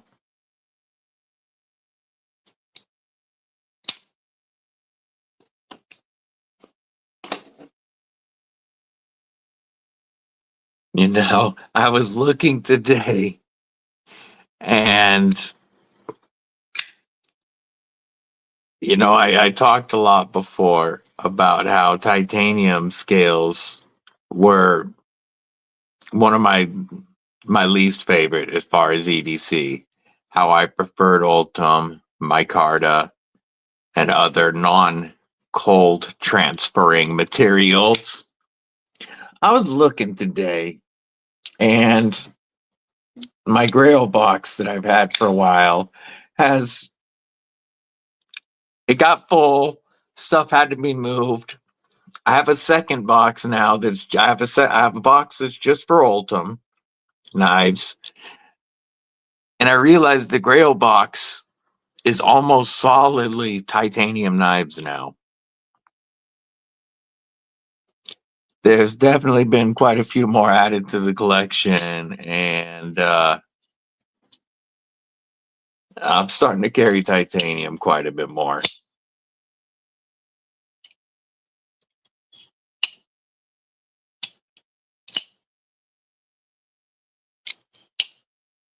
I love the acoustics on this one.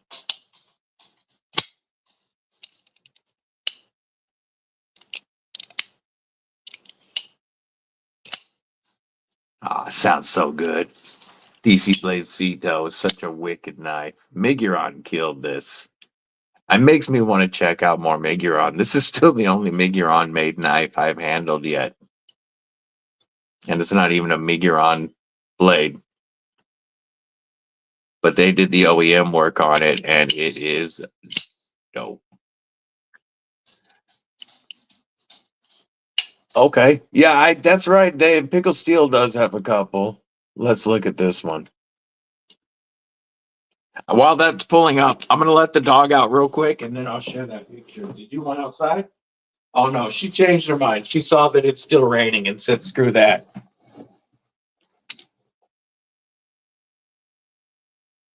Okay. Here's one, Wayne. The Nomad. The Nomad. Oh, come on. Except G10 and This has a trailing point as well. Good size knife, it looks like. And you can pre-order it for 33 bucks. 30 bucks after code Kripple10. 220 millimeters, so that's 8 inches.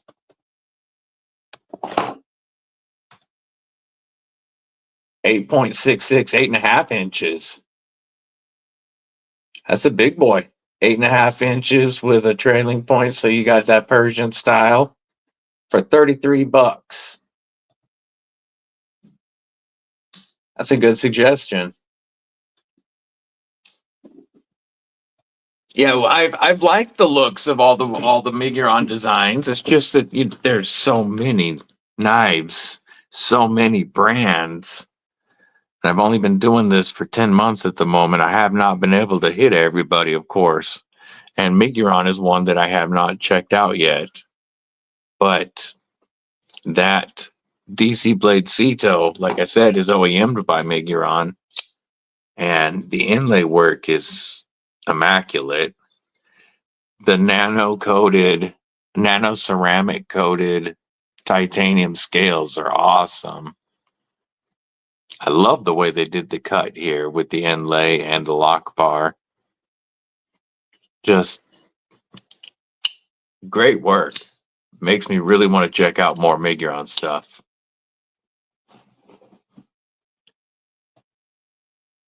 Oh, that would have been really cool. Probably not an inexpensive printer to replace, though.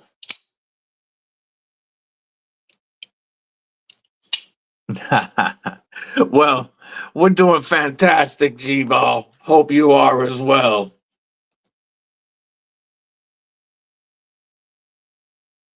What's everybody carrying today? I've seen some of the carries. If you haven't shown your carry today, you can let us know, or you can shoot it over to me on Instagram. Yeah, the Miguron Valona is a good looking knife. I know they have several sizes of it too. I know G-Ball's big into the Migurons. Their premium stuff and budget stuff looks really nice.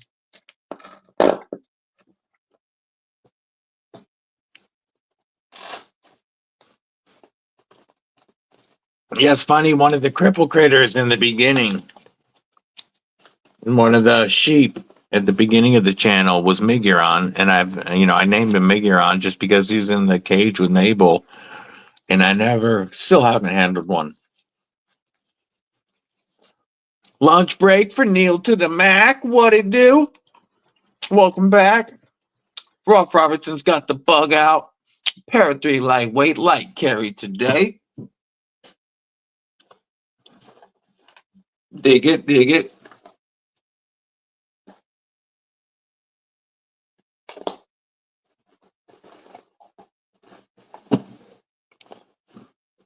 Let's take a look at, I'm going to pull up Mad Yako's carry and share it. Nice. Got the tactile Maverick and a Magna Cut. So we've got a Manix 2 Salt here. I love the Joker types. Very light. It looks like a very light purple ano. And the green that's not obnoxious. It's like a low-key Joker build. Looks sick. I dig it. Got that Titanium Tuesday going. Nice. You're rocking. So that bug out's got the Lynch Northwest Deep Carry Clip and the unlocked composites carbon fiber scales. Oh, no check coming from the tax man for me. Vosteed Acorn today. Nice. I really like that Manix build. That looks killer. Like I said, it's like a low-key Joker build, and I like it rather than the bright pink or purple and green. Got a knife to show from William Hornbostel that he put a 20-degree angle on last night. Nice. I clicked out before I saw if it was a 1 or a 2. Military 2. Hell yeah. That's such a wicked blade. That's the Big Daddy military.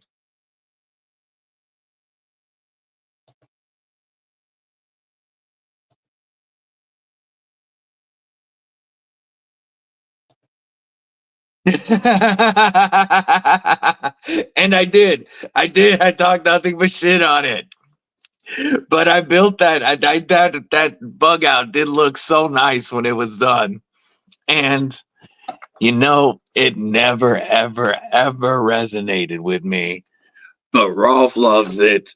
And he was never a fan of, where'd I put you? You should be right here. Oh, there you are. He was, no. Where is my stout? I said, where is my stout? It's supposed to be right there. I was going to pull.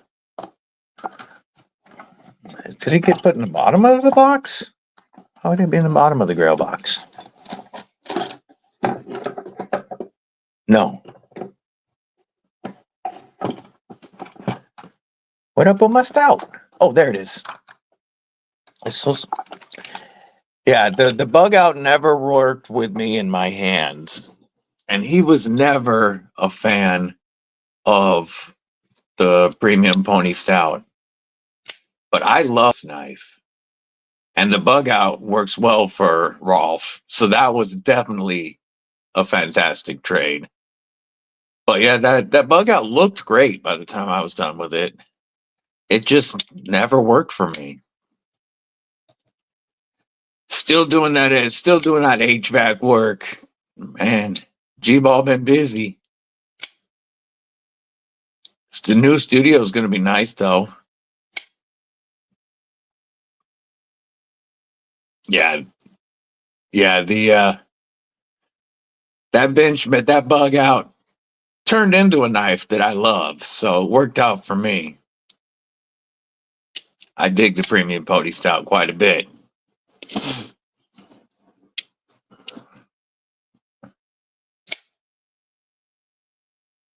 Yeah, what was the other knife that I just recently reviewed that was too thin for my hand? Oh, the Parallel.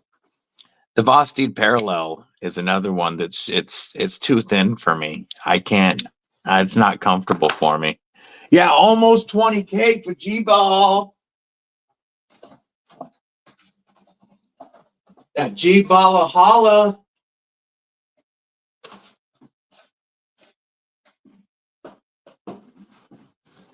Yeah, I sent it back out already, but the Vosteed Parallel, I just couldn't. I couldn't work it with my hands. It was too. I mean, I could.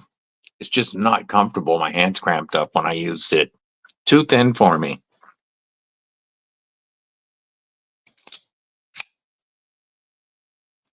This Drax from Wixco is a little wider than the bug out. And the way that it swells is more comfortable in the hand for me. I could use this. And I have used this. It's a little bigger than the bug out, which I have to have for my hands. Like I prefer like the Kubi Bluff with its wide because it's thicker.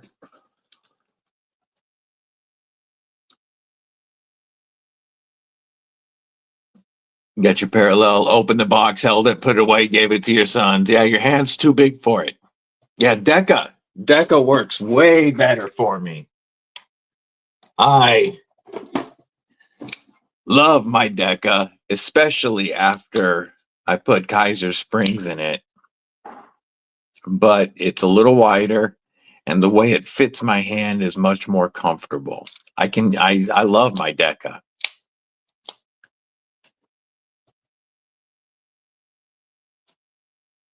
Yeah, hell yes. Hell yes. We're here for it, G-Ball. Absolutely. Yeah, the Deca Warney is such a killer blade shape. Useful. I'm a huge fan of the Deca. This knife has got more miles with me than any other knife, because when I'm riding through crap weather, this has titanium clip, ultem scales, and DLC magna cut. I don't worry about this knife going through weather with me. Yeah, I'm a huge fan of this one. And this was the first knife I ordered with ultem scales on it. Again, I'm up to either 17 or 18 ultem knives now that the bloom showed up. But that was the first one. First one and the most recent one.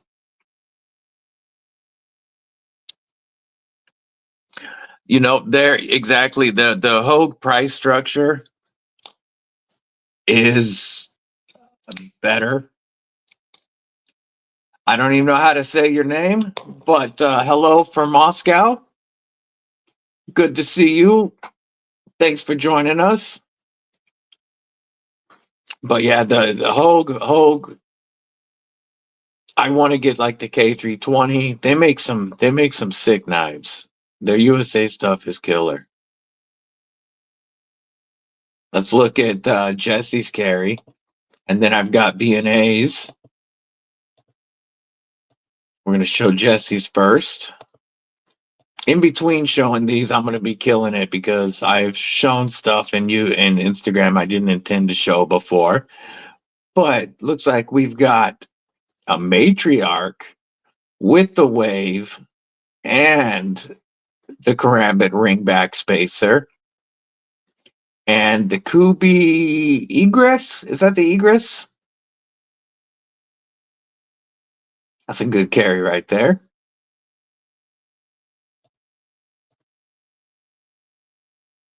And pull up B&A's carry. Oh, share this one. Yeah, the matriarch is so nasty. Can't find the 4-inch anymore. Look at this beautiful Para 3. Rockin' wood. OG? Are those OG or those AWT?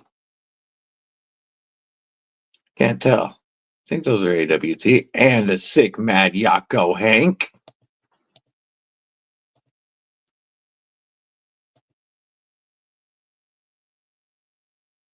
And, oh,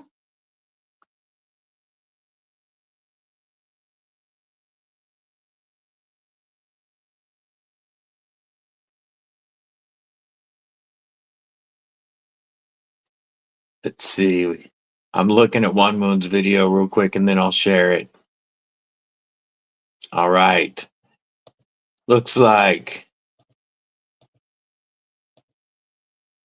we will start this over. But we've got the Golden Design Works. Oh, not the Slim, not the Caliber, the Nugget. The Golden Design Works with the beautiful. I'm trying to see whose OTF this is. Is that an Axial? I'm not seeing. Oh, I couldn't see the blade. All right, it said something on the blade.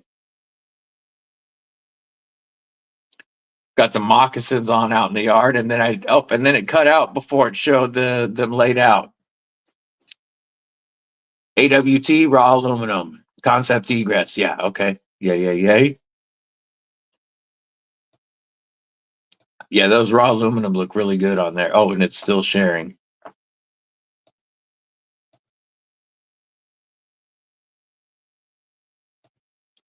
Yeah, I'm glad you're getting your rest, Kathleen. I hope your eye is feeling better. Handicap cameraman. The OG Caliber. Okay, so that was the Caliber and the Axial. Okay. Yeah, the caliber is such a nice knife. I had one sent in from a viewer to check out, and that is a wicked blade, and I love the button frame lock on it.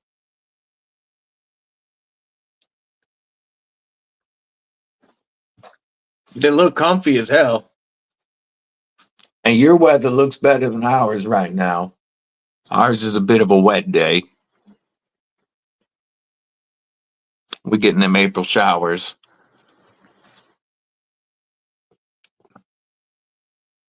Need new boots. Yeah, I'm needing a new pair of boots too. About rode the other ones as far as they want to be rode.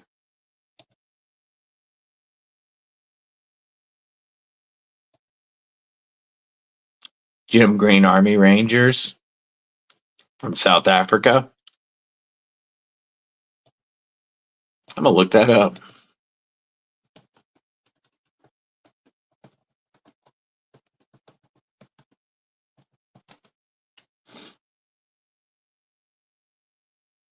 Jim Green footwear. Okay. African Ranger. I see him. Yeah, I see him now. That's these guys, right? Yeah.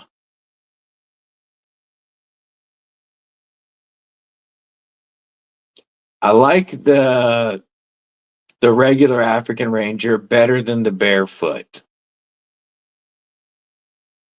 And I like that the heel isn't as pronounced as it is on these Razorbacks.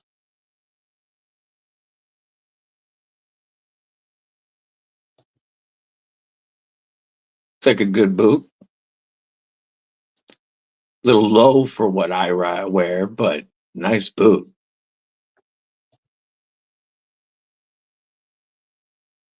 Straight out of South Africa.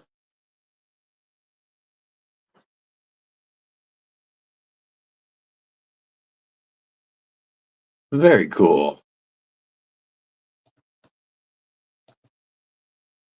Robo Stevo. What's going on, homie? Oh, those were your work boots there? I saw them. They were the I can give the name. Go back. The Stockmans. The Jim Green Stockmans.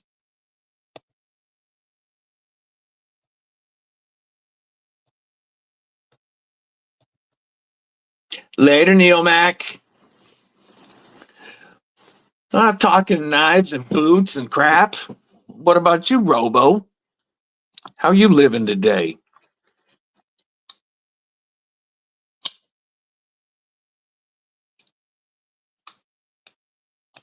Oop.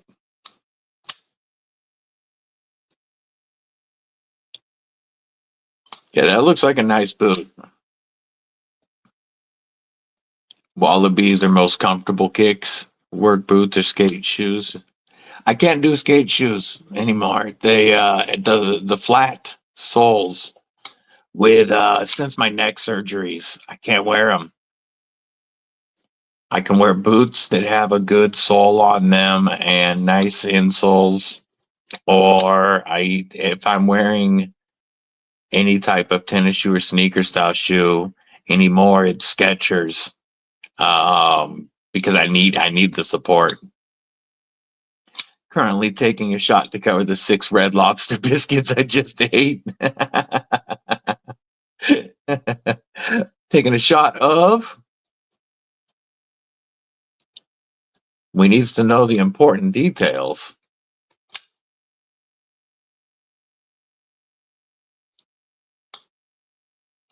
Wearing the shoes God gave me.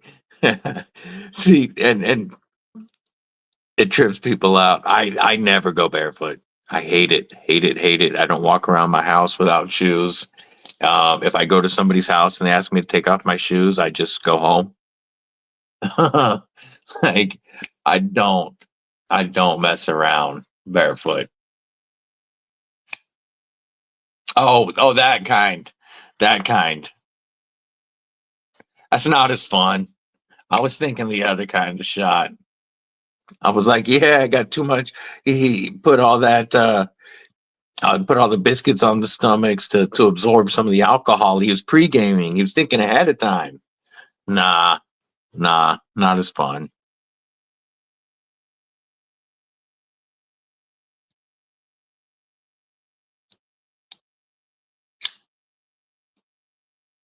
Yeah, I don't ever go barefoot. So typically, if I'm walking around the house, I have Skechers on. Yeah, Robo pays twice as much as he needs to for shoes.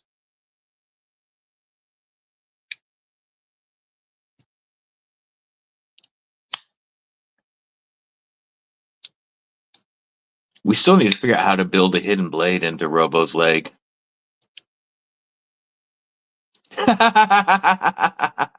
Okay, I don't use shower shoes. I do go barefoot in the shower. I'm not in the service anymore. I don't use shower shoes. That is the one place I go barefoot. And then I get out, I get dressed, I put on socks and shoes. Thrown away so many right-legged shoes.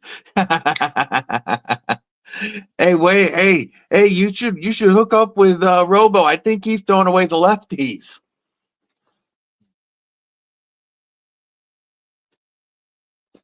Yeah, never barefoot unless in bed. It's just, and a lot of the time during the year, it's boots on all the time because I'm ready to ride at any time. Yeah, bed and shower. It's the only time.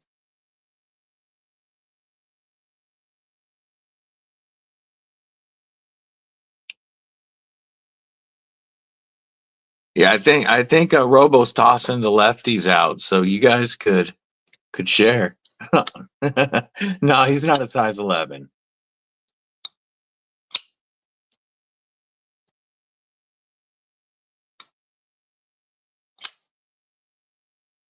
So you do throw a matching. Wait, is your so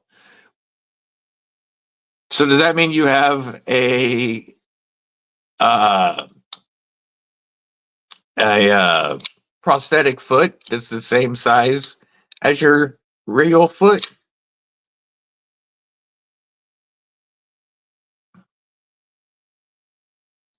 Because you would need them the same size, otherwise you'd be buying two different shoes. I'll take a look, Clint.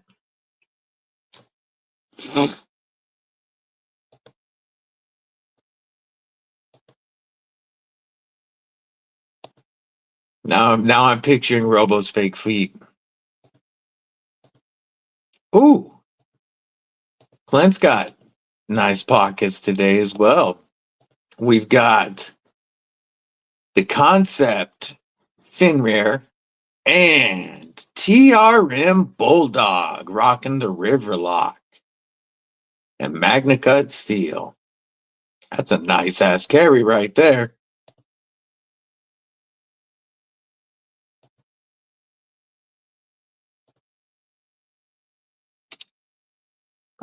Yeah, where's the other one? Your Robo foot is size 17 and Stevo foot's an 18. Okay. So do you just get a pair of 18s and throw an 18 on the Robo foot with like triple socks, or do you get non-matching set of shoes? I'll be right back because now we're into like the important part of today's conversation. But I need water. I'll be right back.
All right, I'm back. My tonsils were swimming. One size difference, not that big a difference. Roger.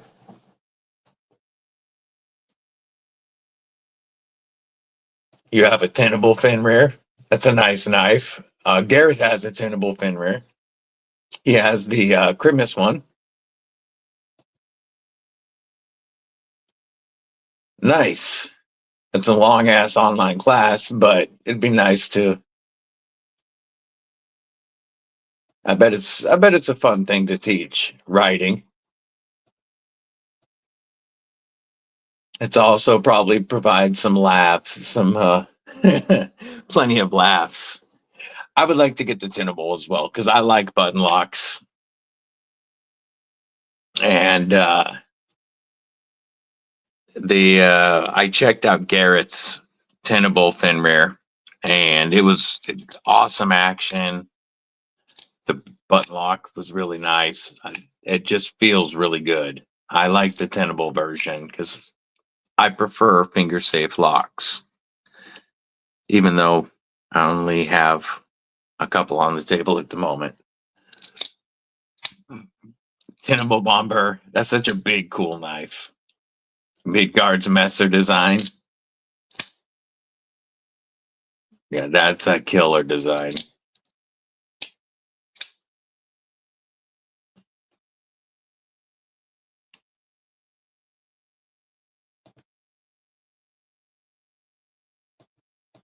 Oh, there we go. Yeah, I've got on the way. I know I have the FerraMonster Glideman CP in micarta. The new liner lock version should be here any day. And I can't wait to feel these ergos with micarta scales. I think it's going to be one of the most comfortable knives ever. And I also have the FerraMonster Spectrum coming. So their premium crossbar lock, and I can compare it to their budget crossbar lock. I've got the copper carbon fiber version of the Spectrum coming. And so those two, they gave you a choice of the red and black G10 or green micarta. Oh, yes, I know you. You went green micarta. Absolutely. But looking forward to checking out the new FerraMonsters. And I have something coming from TRM soon. Either a holy nerd of some sort or a shadow if they find one. I don't know. I just know that I'll know what it is when it gets here, and I can't wait for whichever TRM they send me. I am well stoked for that one. All right. Have a nice night, Garrett. Get some rest, brother. Want CJRB to make a Bowie XL? That would be a good one. Because the large pyrite does, I like the size of the large pyrite. I checked one out, and I think that would translate to the Bowie version really well.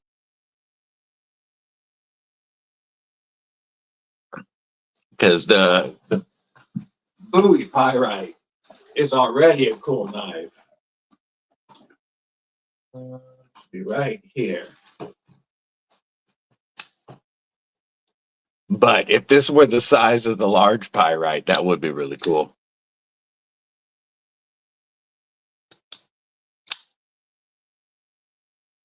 This is such a great Bowie shape. And the action on them is phenomenal. I'd love to grab a Spyderco Sage 6, but not at the moment. That's gonna have to wait a bit. Those look sick though. Are you picking one up, Cal?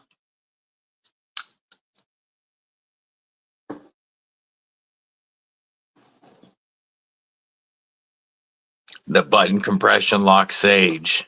That passed the Sage 5 as the Sage series I wanted the most. I don't have any Sage yet, but I wanted the 5 with the compression lock. But them adding the button to the 6, oh yeah, that makes me want it all day long. GP Knives, I have an affiliate link for GP Knives. If anybody's picking up the Sage 6 and wants to use my affiliate link, that definitely helps the channel. Let's take a look at that real quick. I'm going to pull that up. Spider go Sage 6 GP Knives.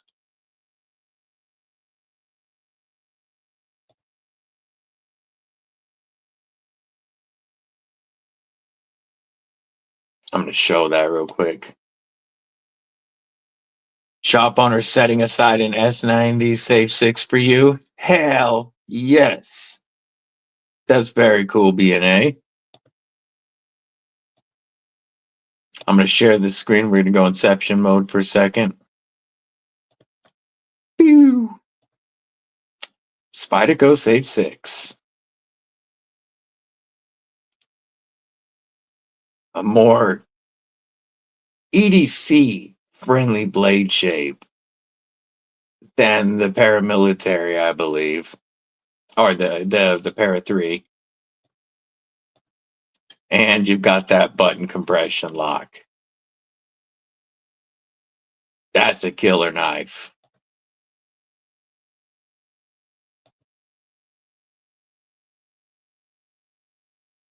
Yeah, GP Knives doesn't do discount codes, but I do have an affiliate link for them in the description of all videos and live streams. The leaf blade shape is an awesome blade shape.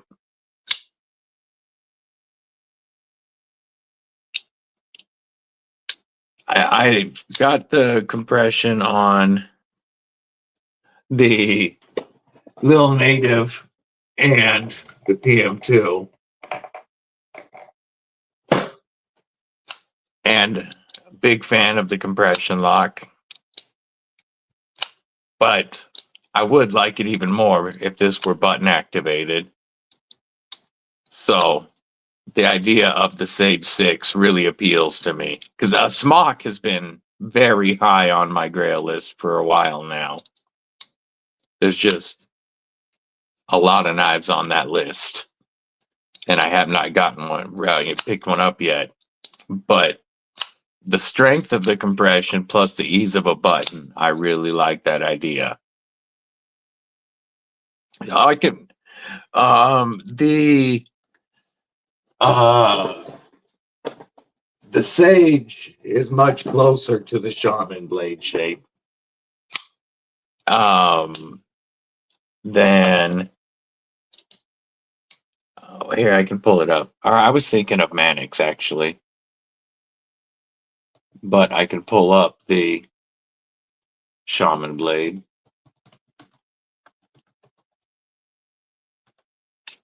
Because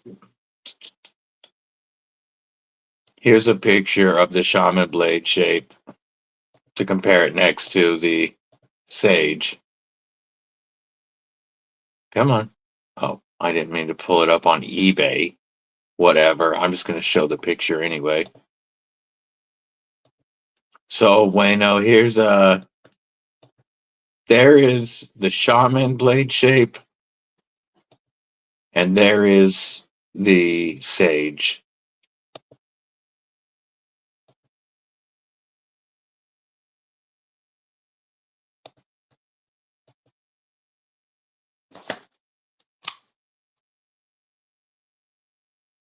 Yeah, it's closer to the Mannix blade shape than, say, the paramilitary blade shape.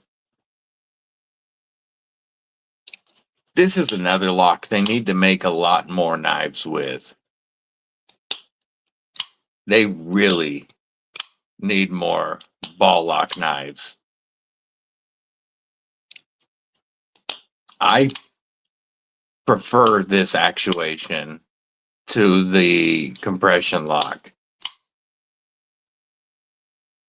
And I do like the Manix ergos a little better than the PM2 ergos. Even though both are great ergonomically, I think the Manix slightly better ergos and a little more EDC friendly blade shape.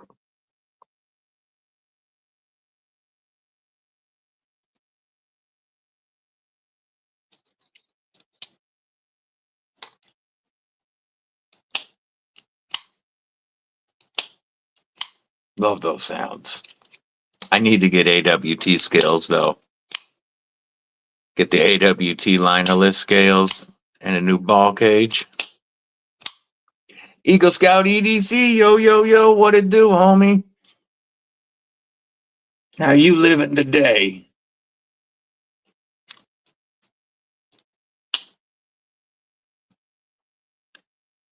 I've got stuff all over the desk right now.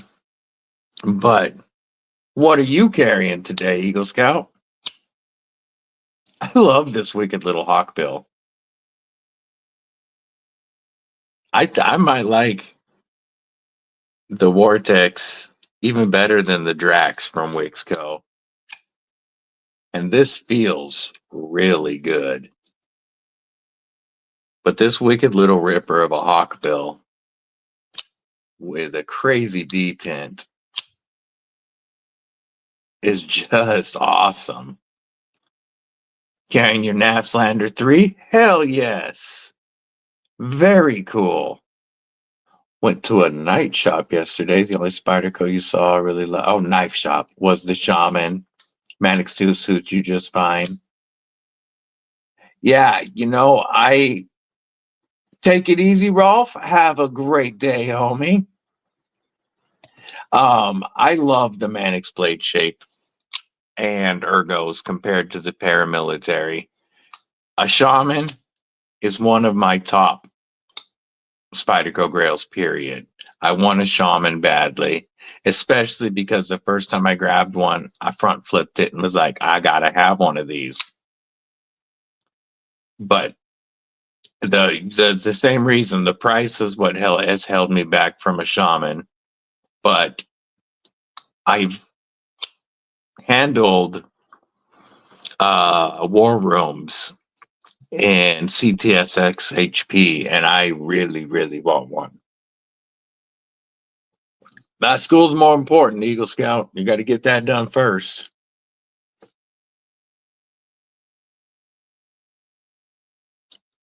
After the college trip, when I was out of practice again for a week doing traveling stuff, I hit a real creative funk.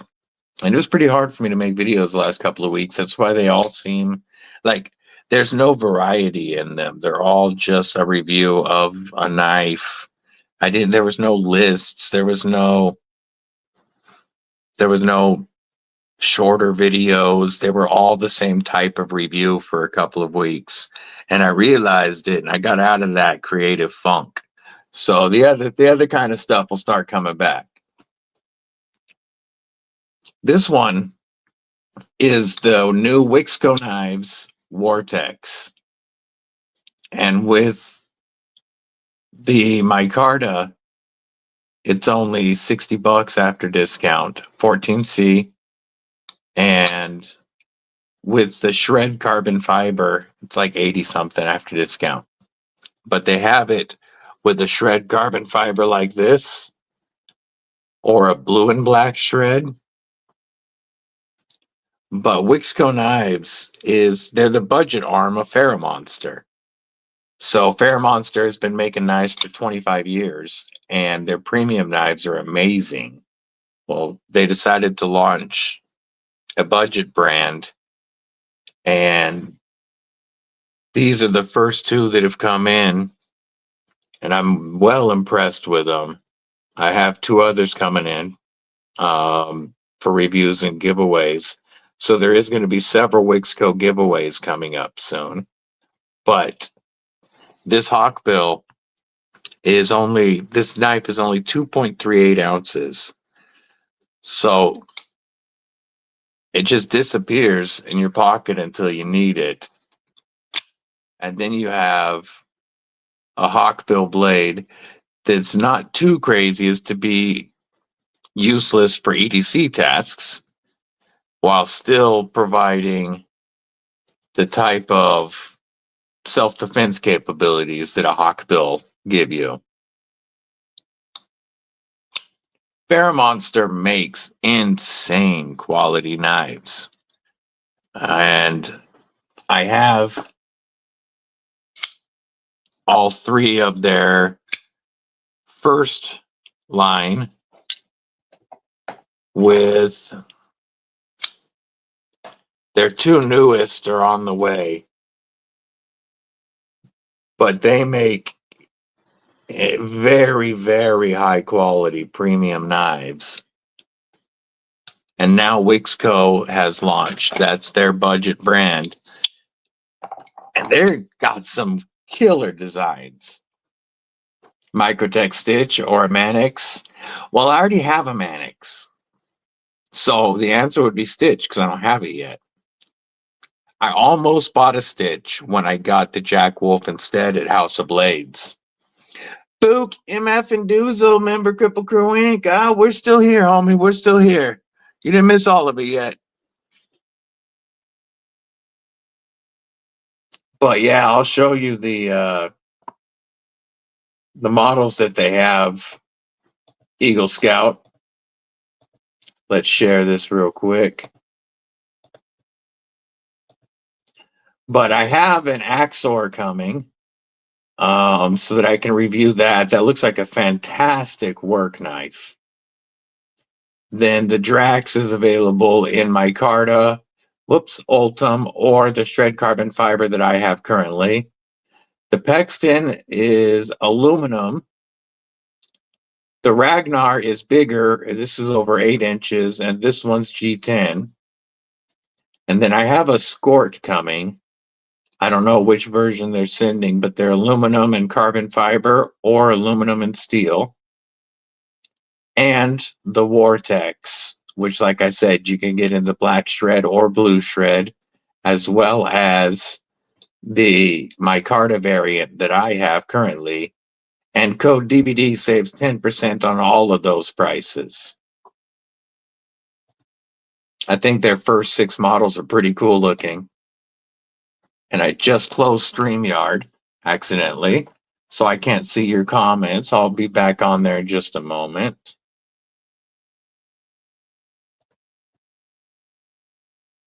Did not mean to close that. But I knew that they would be nice knives because of FerraMonster's quality.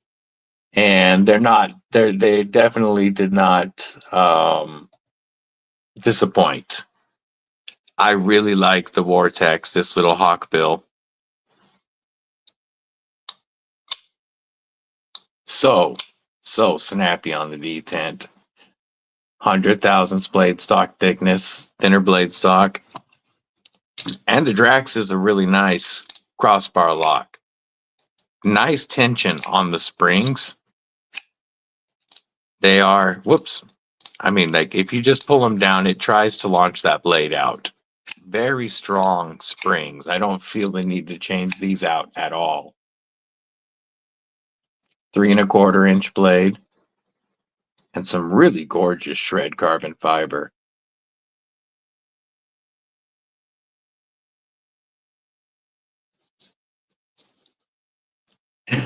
So glad he can't read chat. We have already had an appearance from the Golden Fook Dragon.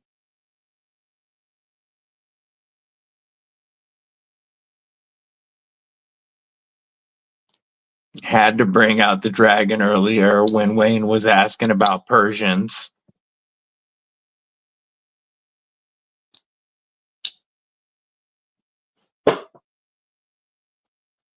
What are you carrying today, folk? What's in your pockets? The Golden Grail. The curse of the Golden Fook Dragon.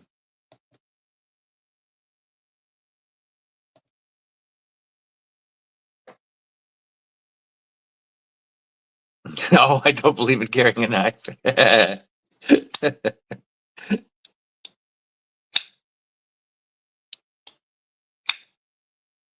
Ah, beautiful acoustics.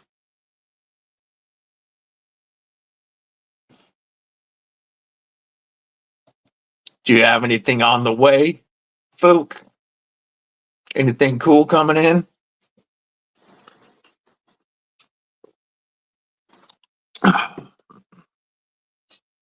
Whoop.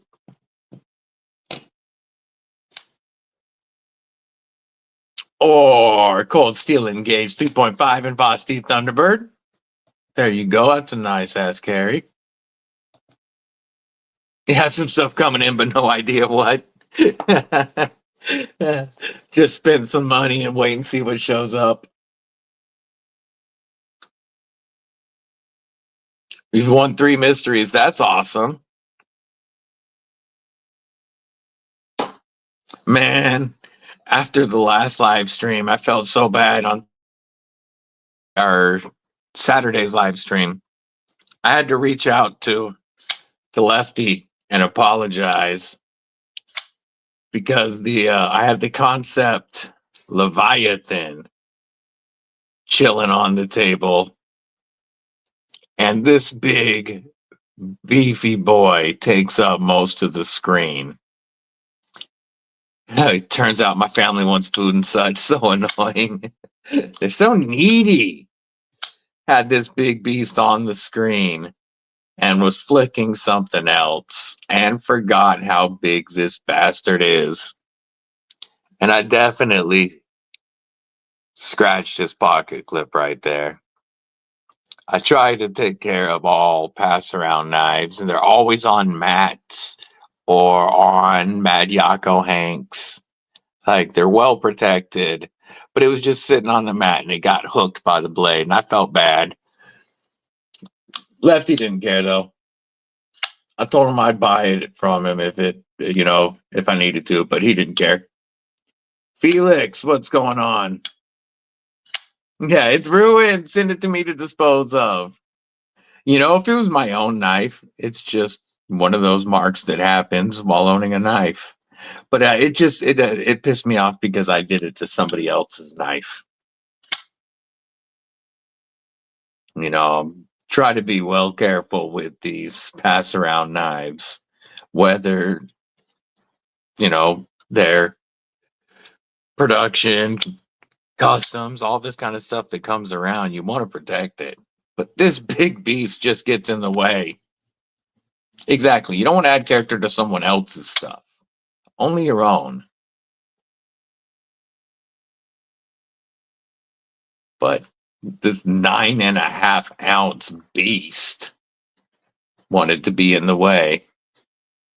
What's funny is it's 9.5 ounces and massive, but when you use that finger choil, it's actually pretty comfortable.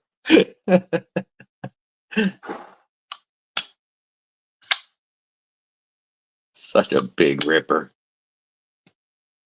I've had a lot of hawkbill blades recently. It's been a run of them. From picals to karambits to just straight up hawkbills. There's been quite a few come through here recently.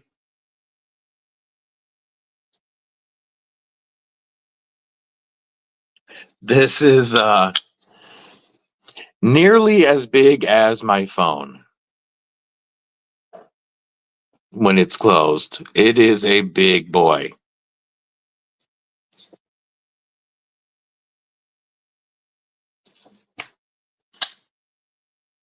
And that flipper tab and blade hole both work very well.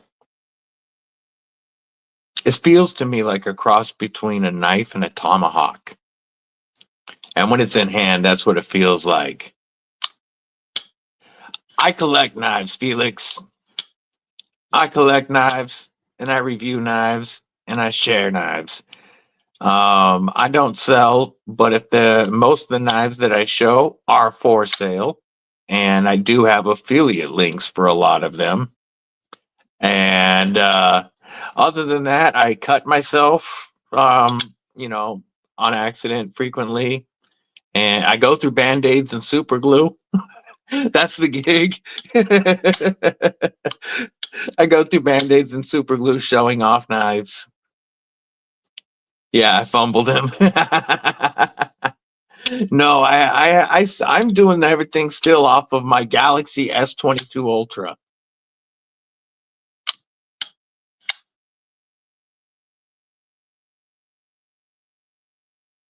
Yeah, some live streams, you know, I have to pause and grab band-aids. The last couple, knock on wood, have been pretty clean.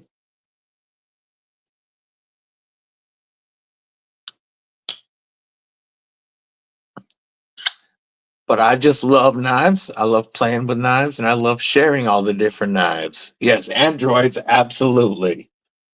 I need to upgrade soon, but it'll be another Android. Either the newest Galaxy or the Pixel.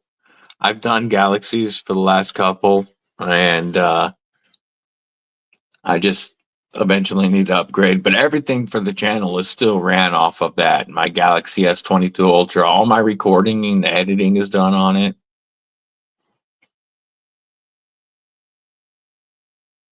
It'll be nice when I get a second phone or when I get a new phone, though, because I'm going to keep this one for some recording. You have the Pixel 8 Pro. How do you like it? I think that's the newest one. Yeah, I've been looking. The next one will either be, and it'll be in a couple of months. It'll be either the I think the whatever the newest Galaxy. I know they're S25 right now, I think, but whatever the newest is in a couple of months is probably what I'll get, or I'll get. I use CapCut to do almost everything I do is done in CapCut. Touching up images and video a little bit, as well as all the text that I add to videos. All of that is done in CapCut. Like, there's not a lot of editing that I do. I'm not an editor, and I'm not very good at it. And like my reviews are all, you know, they're pretty much no editing as far as I'm not cutting anything out of the review or reordering it, or it's just, you know, a start to finish review. But I do touch up the video quality, and I'll add text and such through CapCut. Yeah, when TikTok went down, CapCut also went down, and I was screwed. I was like, now what do I do to edit? Because all of my editing is done in CapCut. Yeah, it's, you know, I think it would be cool to be able to add B-roll and stuff, and I'm sure I could get that figured out just to like show other shots sometimes during the review. But once I get going on a review, I just record through until I finish my thoughts. And the only thing that gets edited is if text gets added in. You know, if I hear that I said something wrong, I'll pop up you know, a correction on screen, stuff like that. But the videos themselves, as far as content wise, are not edited. I ain't that fancy.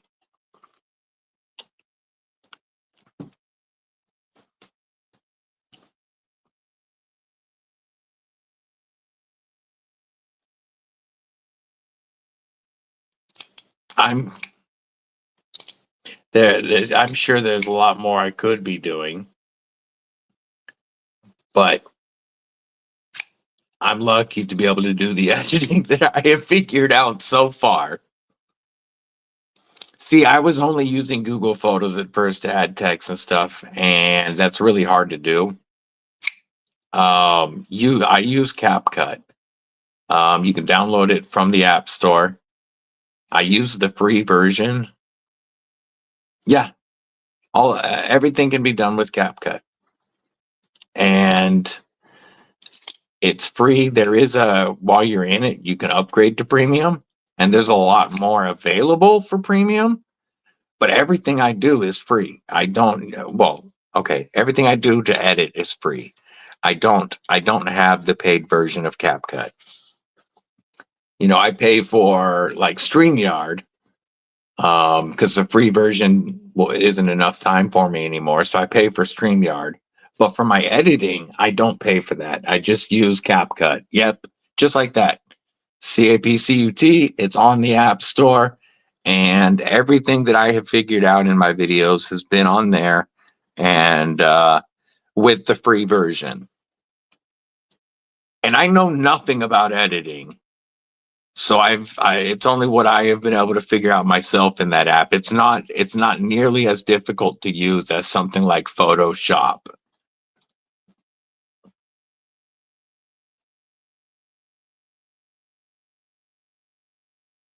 So yeah, I would definitely recommend looking into CapCut, Justin. I also use it to edit photos. For thumbnails and such. I will, in my Google photo app, I might touch up the photo a little bit, adjusting the sharpness or something.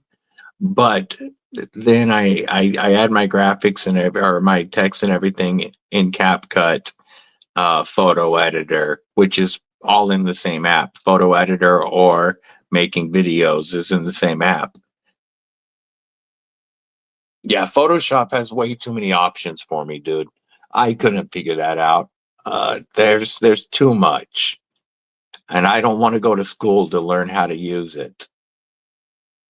So I am not any good at editing, but CapCut is the app to use.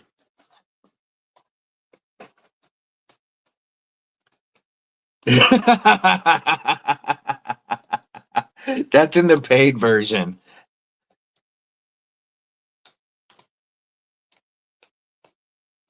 I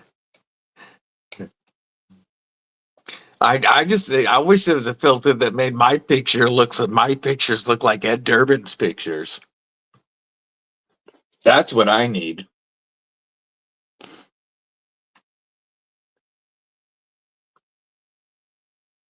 I need the app that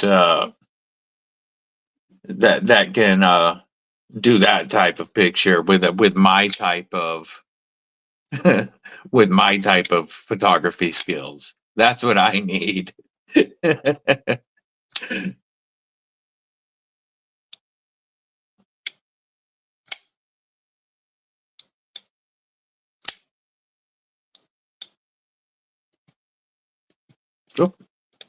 You need the Fred the Lug knife filter. There you go.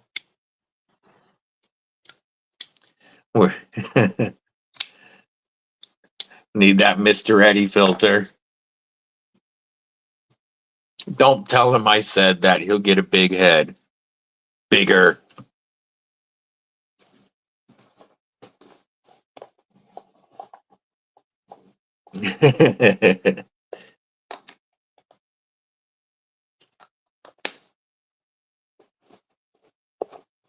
Swapped out my sim codes for custom CRKs.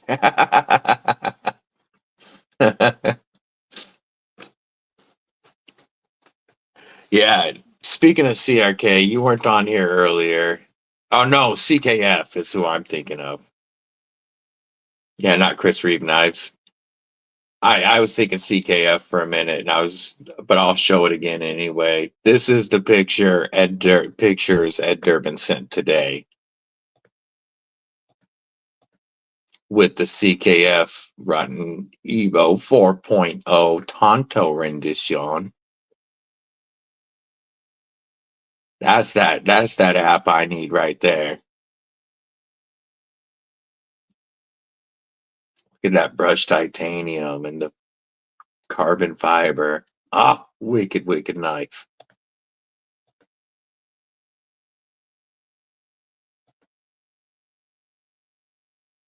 Yeah, isn't that wicked? There was some really nice shots sent in today.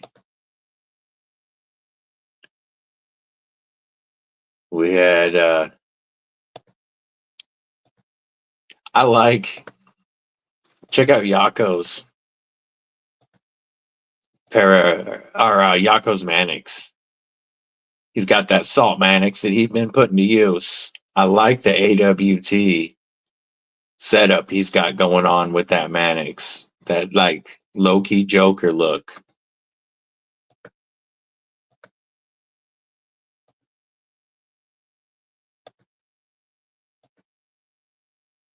The micro it doesn't allow you to see knives over 200.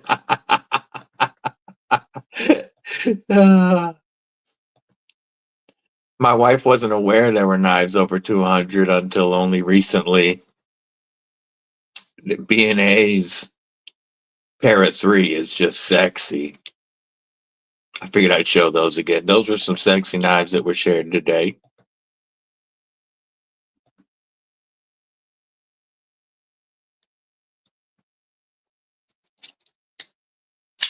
Yeah, my wife Mrs. Deadly has been very shocked by the price of some of the knives that have been sent in for review.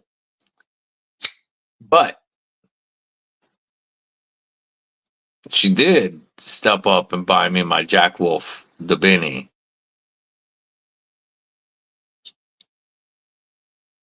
So she got over sticker shock at least.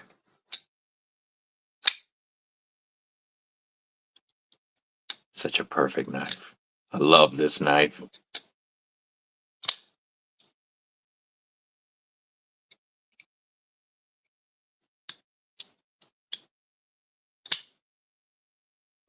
That satin is just so nice. I'm not a satin finish guy, but that one looks good.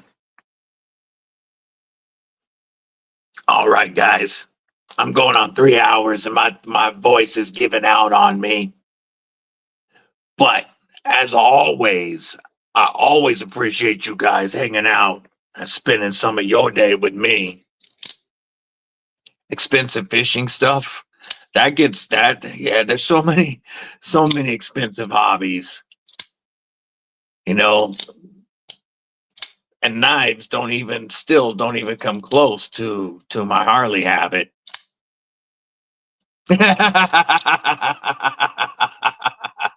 Folk.